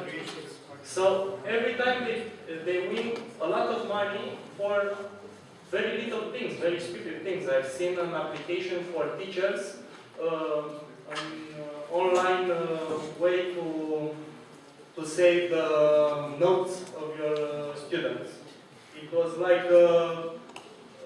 evolved notepad I can program in 2 hours, and they took $500,000 for that one. We had an example in Bulgaria. It is crazy that the IT, they find out 10 years ago that you can steal a lot of money using IT because no one understands it. No one knows how to evaluate a software license.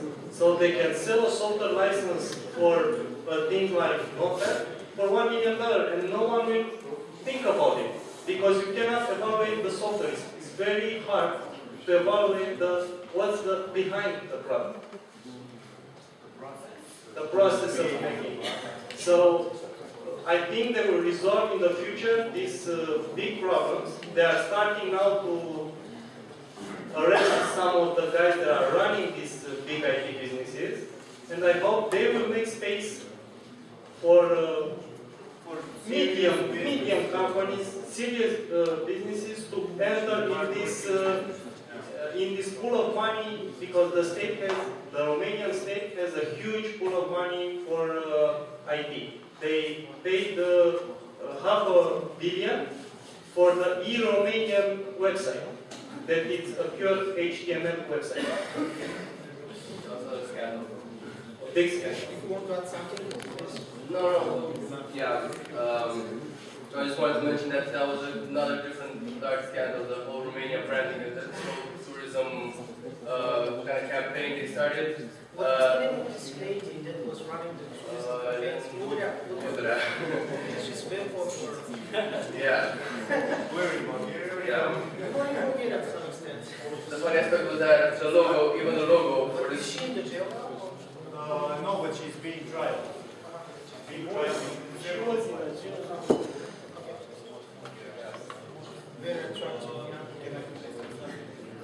there's a link between these two questions you asked in terms of the politics, the TV and the justice, the actions of the justice department.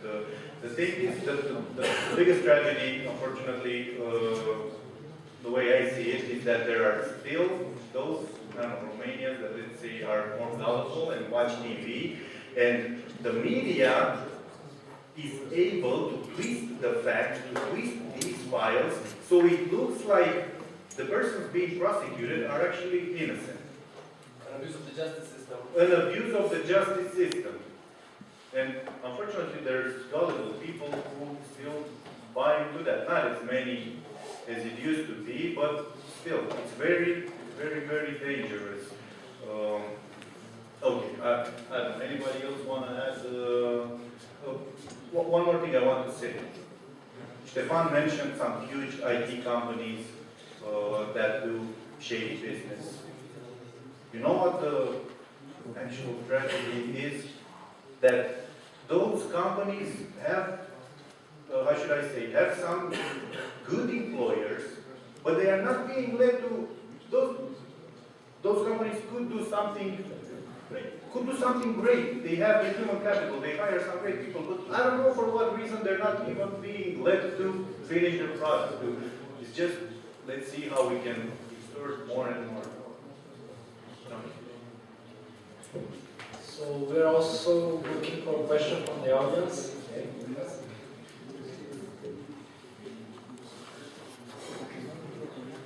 Hello. Again, a little bit a political question, but not in the terms of. Well, We're not involved in just a comment. I hope that you're not. Political question. Here in Bulgaria, we have the same problems with funding contests, companies winning a lot of money for some product that doesn't cost. So let's get back to the entrepreneurial side. We have information, and before this event, we have they sent us some information that in Romania actually there is much more young people involved in entrepreneurship. I think the percentage was something like 3 or 4 times more than in Bulgaria. Young people involved in small and medium enterprises. What do you think is the main reason for that? And do you think the government have some participation in this? The state, do they help this process? For example, with including some entrepreneur teaching in the schools, in the universities. Well, you said that you are actually do this kind of teaching, but is that an exception or it's something that is developing in Romania in the school system? Or maybe a lot of NGOs like the Startup Factory are dealing with that?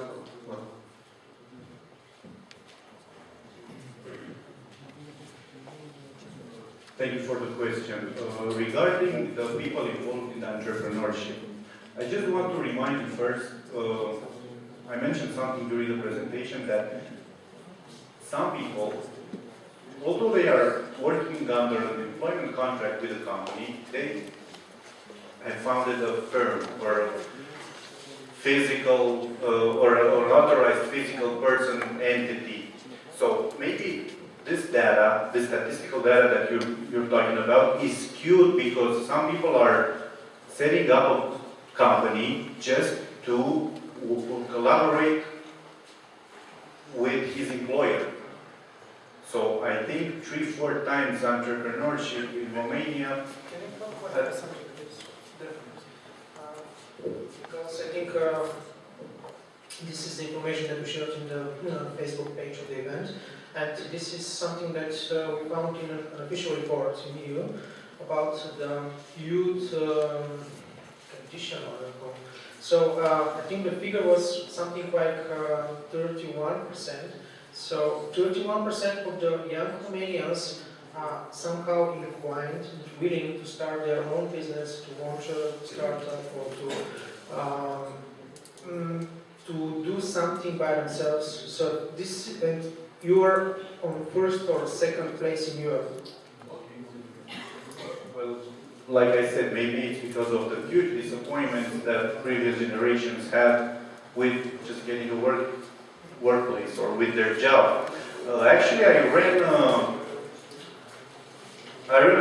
public grant, let's say, with my university, where we did career orientation, which is probably very related to what you guys are doing. And we also, no, in university, career orientation for students.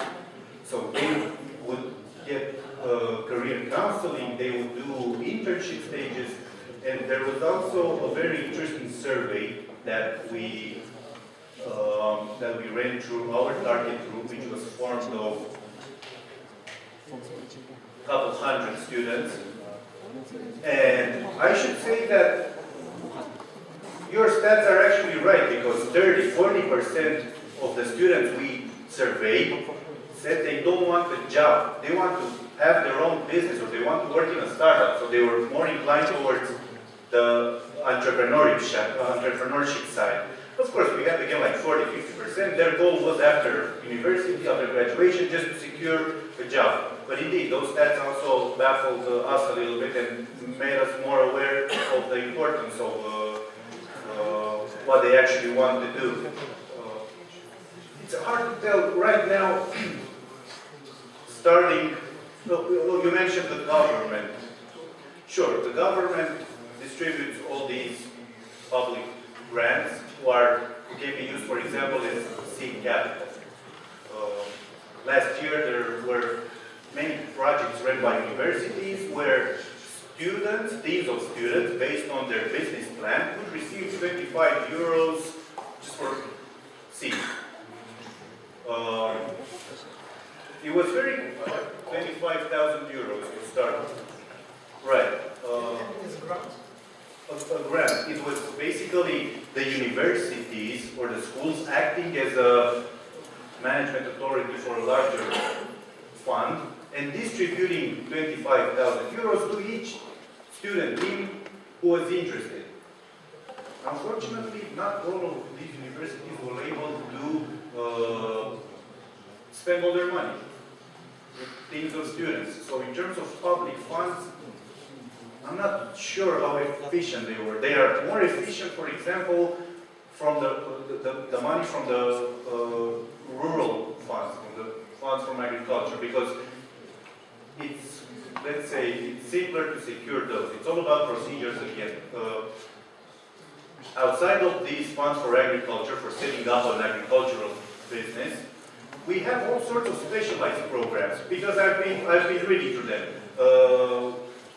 Women manager, start program. If you have, I don't know, your business is younger than 2 years, and you have, I don't know how many employees. So although there are 9–10 programs, they're really specialized.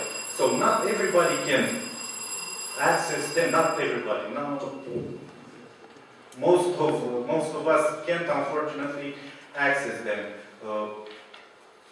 I would really like if, I don't know, the European Union would be so kind to do seed investment for helping SMEs. And I know they are planning all sorts of instruments like Jeremy, the Jeremy Fund. But from there, and then distributing this money to the government. The government distributes them to each ministry. The ministry distributes them to each direction, let's say, or agency. The agency picks the regional agencies to further. All this circuit makes things very difficult, and the eligibility criteria established by Brussels are enforced at each step because no management authority is willing to risk. They all want to take security measures and make sure that the money is hard to access, because this way the money is hard to, how should I say, to abuse. So, except for the agricultural stuff, in Romania, sure, maybe there are some success stories, but I would like more than success stories, like common practice. I would like to know that in Romania or in Bulgaria, young people who want to do a business can always find a call for project open. We don't even have that. In Romania, we didn't even open the call for projects for 2014-2020. Maybe in Bulgaria you guys managed to access some, but in Romania we didn't even open those. We finished the previous financial exercise last year, 2015, although it was due in 2013. Maybe our government or our government was just not agile enough to access all these funds. There's no clear-cut answer here. But indeed, from what you said, I can at least confirm that more and more young people in Romania want to have their own business, their own NGO, or to do freelance. That's for sure, just from the social environment. Thank you. One question. We have time maybe for 2 more questions. Thank you. Welcome, guys. First, I want to say sorry about my English, but I will do my best. She's fine. No, it's not. My company is representing a Romanian company in Bulgaria already 4 years, Virgin Cargos, the courier company. And we start from 0 parcels. I mean, when we start sending some shipments from Bulgaria to Romania, it was 0. And for Virgin Cargos, it was the same, 2012. Now everybody in Bulgaria knows that the Bulgarian online traders, they want to start selling in Romania because of the biggest market. But what about the other side? What do you think about the needs of your e-commerce websites? Did they want to start making some business to Romania? Because we are focusing in providing in Bulgaria, yes, from Romania to Bulgaria, start sending some shipments, cash on delivery, or paying by bank accounts or whatever. We are focusing in providing all the services about our clients, what they mean, providing websites, we are translating from Bulgaria to Romania, so we are setting up everything that they need to start selling to Romania. What about the other side? Do you think that Romanian websites want to start making some business sending shipments to Bulgaria? I'm sure they do.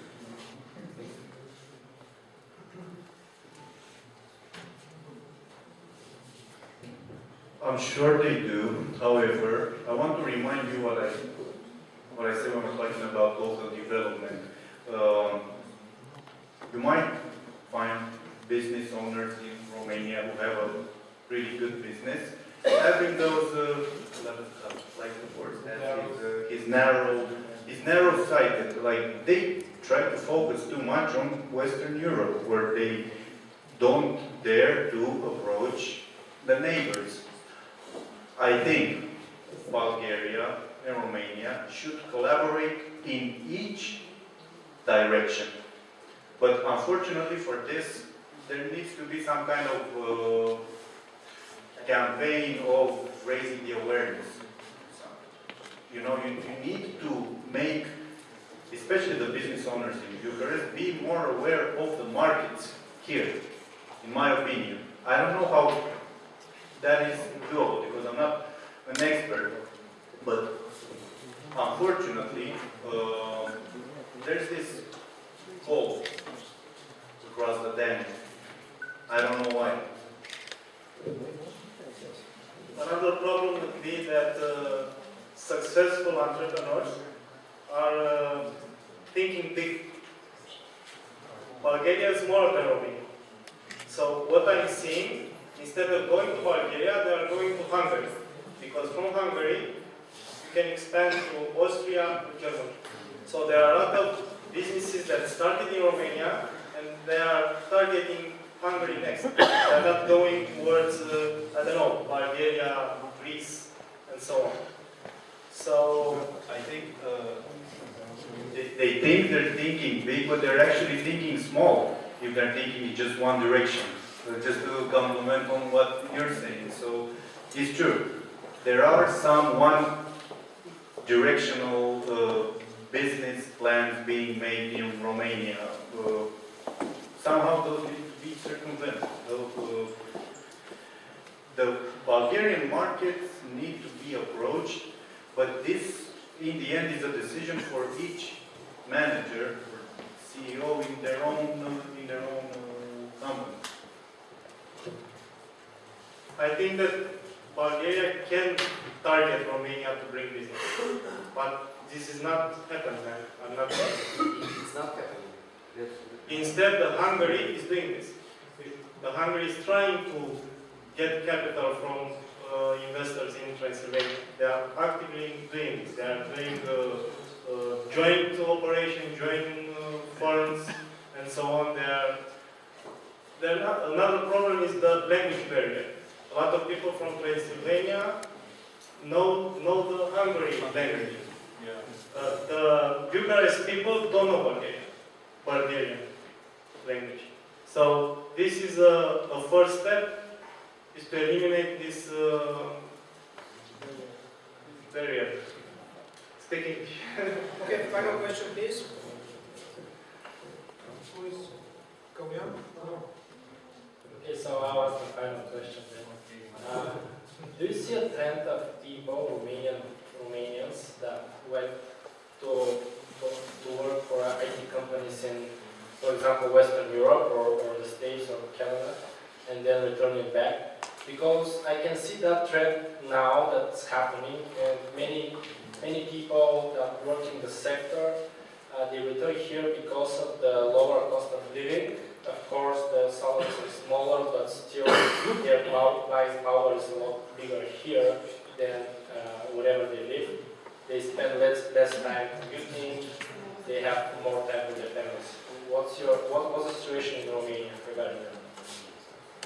Well, I can speak for myself. After 5 years of studying and working in the States, I came back. Wasn't necessarily for the cost of living, because the thing is, in the States, you earn as much as to compensate. So you don't need lower cost of living if you're making a lot of money. He just came back from Greece. Yeah. The thing is that, I don't know, maybe it's a sense of facing a challenge. Real men don't run away from difficult times or difficult situations. Second of all,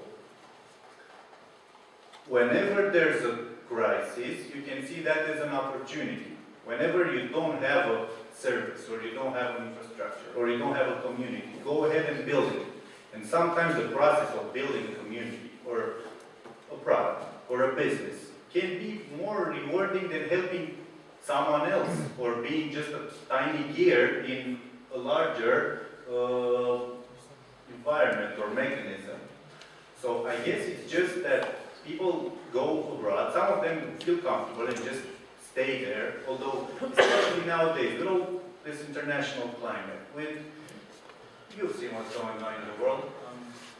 I shouldn't even mention it, but people like to go back to their roots and apply the good things that they saw abroad, hoping for a change. Sure, it sounds idealistic or whatever, but it gives some kind of purpose, you know.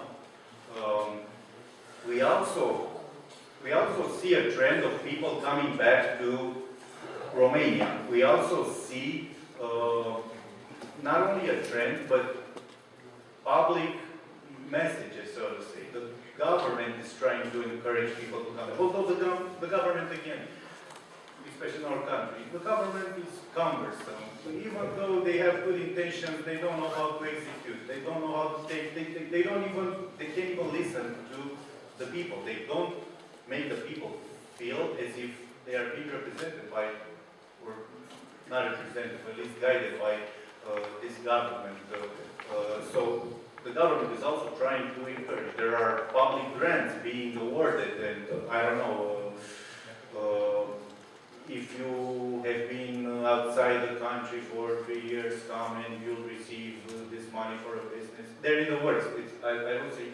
Actually, I think that's a bad idea because, again, it's something very polarizing, and people will come back and maybe access one of these funds, and then the people who are actually have never left the country might as well say, you haven't eaten soy salami like we did under communism. This was some kind of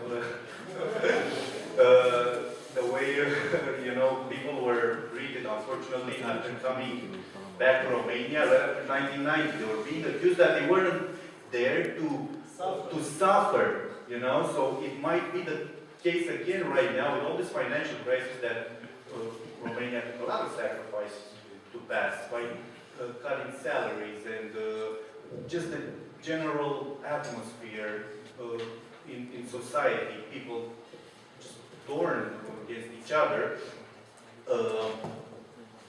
doing favors or giving out favors might actually backfire. People have to come back if they want to come back because they want to, and they should be, doing great things or just nice things because they want to and they know how to do it. But of course, there's also the fact that you need to put some bread on the table each day. So you see, you can bootstrap software, but you can't bootstrap, your whole life. Coming back with, from a country where you had everything, or we were doing fine, coming back just for the sake of coming back. So you can't really bootstrap it, like I said. There should be a mechanism to welcome all these people who are trying to come back. Any other thoughts? Like, I can imagine such a mechanism. I mean, like, it's such a complex thing. Like, there's no Kool-Aid, to... Maybe it's a matter of creating opportunities and environments. Yeah, but there's no process. So, I don't know if people have to do it voluntarily or... I don't know, personally, I want to come back to Romania because, I don't know, I just feel like my home base is here, so it's like, it's way more easy to socialize with people. Although like in Greece everyone speaks English, regardless of their age. But I don't know, like I feel like I'm much more connected here, and it's just this barrier, like as time passes I kind of feel like I want to go back and like rethink what I'm doing and where am I going towards and all that. Yeah. There is another aspect of people coming back. If you were staying in states, for example, making some money, you come back as an investor because it's very cheap to hire people in Romania. So, if you are making some money outside, you can come back, you can save and then save, come back and invest and become an entrepreneur. You're not the slave of another country, you are here a big shot. And we are seeing this a lot. But people, can I make? I want to make one amendment. Those who worked outside and earned their money hard, they worked for each penny. When they will come back and invest in their home country, they won't be just throwing out money. They've learned things that change them, with all this experience. Another thing I want to point out, just because somebody comes back to his home country, doesn't mean he won't leave again in 3, 4, 5 years. In the end, we all work in terms of life projects nowadays. So you come back after an experience abroad, you do something, you have a project home, and then maybe in 4, 5, 6 years, you think it's time for another adventure. You go to China, you go to Japan, I don't know. So right now, you don't have just this rites of passage. You go abroad, you come back, and that's it. Things are changing, and you can change your country, your career 5, 6, 7 times in your life. So that's again something that should be taken into account. Just to mention something, as I see how the investment thinking in the States happens, people invest their own money into startups and they succeed most of the time. Here in Eastern Europe, the European government gives some money to somebody who doesn't know what to do with them, and they are very afraid to invest them because they might make a mistake. And that's the big difference, because there they invest in entrepreneurs, invest in other entrepreneurs. Here is not that case, and maybe that's the thing that slows everything down. What you said is a mechanism of social validation. basically, if you don't have 4 or 5 people, even from your family, who would lend you 1,000 euros to start a business, that means there's nobody in the world who trusts you. But that's what they think in the States, because the liquidity, let's say, it's much better there, but they use this as a mechanism of social validation. Okay, maybe we should end here, because I mean, on this subject, I don't know if there are other questions.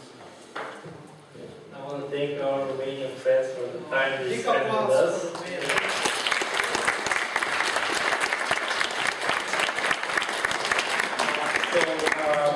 Just another 10 or 15 minutes. We have some questions for the audience and some small gifts for the right answers. So let's start with something here. Does somebody know how many lines of code did the participants in the hackathons roll during the hackathons? Any guesses? Lines of code in the thousands. 2,000. More. 100,000. Less. 77,000. Make another guess. No. Yeah, go ahead. More than 17, less than 70. Come on. 65. You said 25. Yeah, a little bit more. 500. 25, a little bit more. Come on. 27. More. You said 30. Okay, 30. It's close enough. It's actually 34, but 30 is okay. Okay, so you can pick a t-shirt from here and based on the size. Yes. And also Yes. so yeah, you win a t-shirt. Branded to Startup Factory. The other one. How many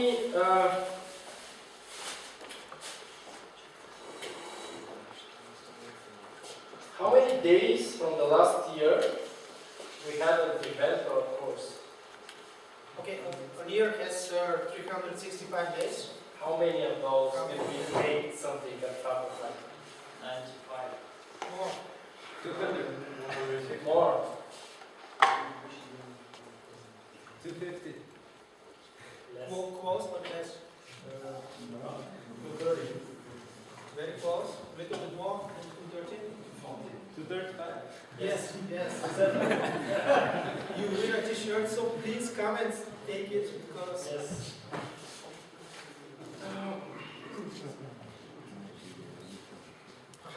Okay, so we are going to ask you whether you all understand Bulgarian in order to move to Bulgarian for the questions and answers, but in that case, the Romanian guys cannot answer and they will be eliminated from the game, so it's not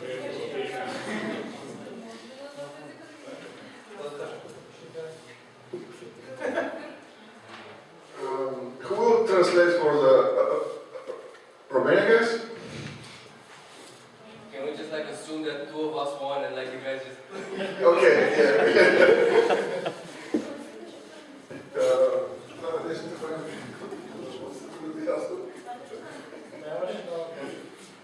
Okay.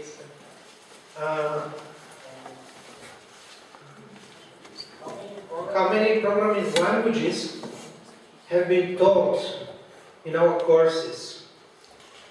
5. 6. Who said 6? Me. Okay, you win a t-shirt. Okay. So,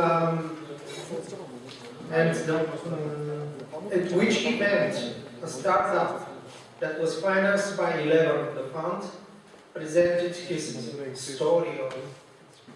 At which event a startup financed by Eleven made a presentation?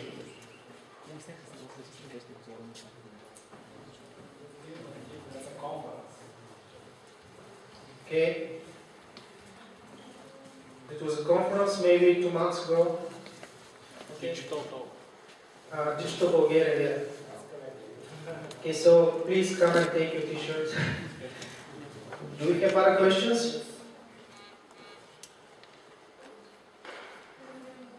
Okay, so how many people as a total participating in our events, initiatives? How many in total for the last 1 year? 1,350.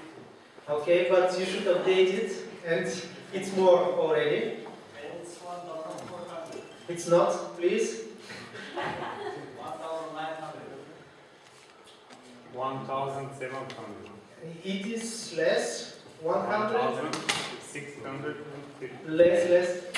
It is more than 1,400 and less than 1,600. Sorry?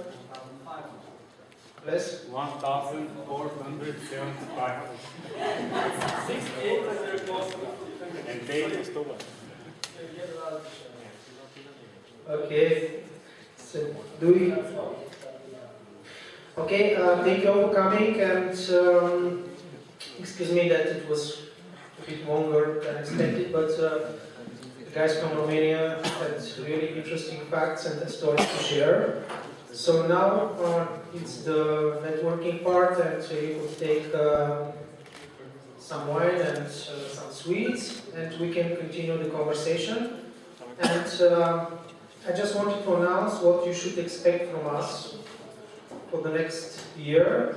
Of course, hackathons, of course, courses, but we'll extend our activities in the field of supporting startups. So you check this in our website and also in the Facebook pages.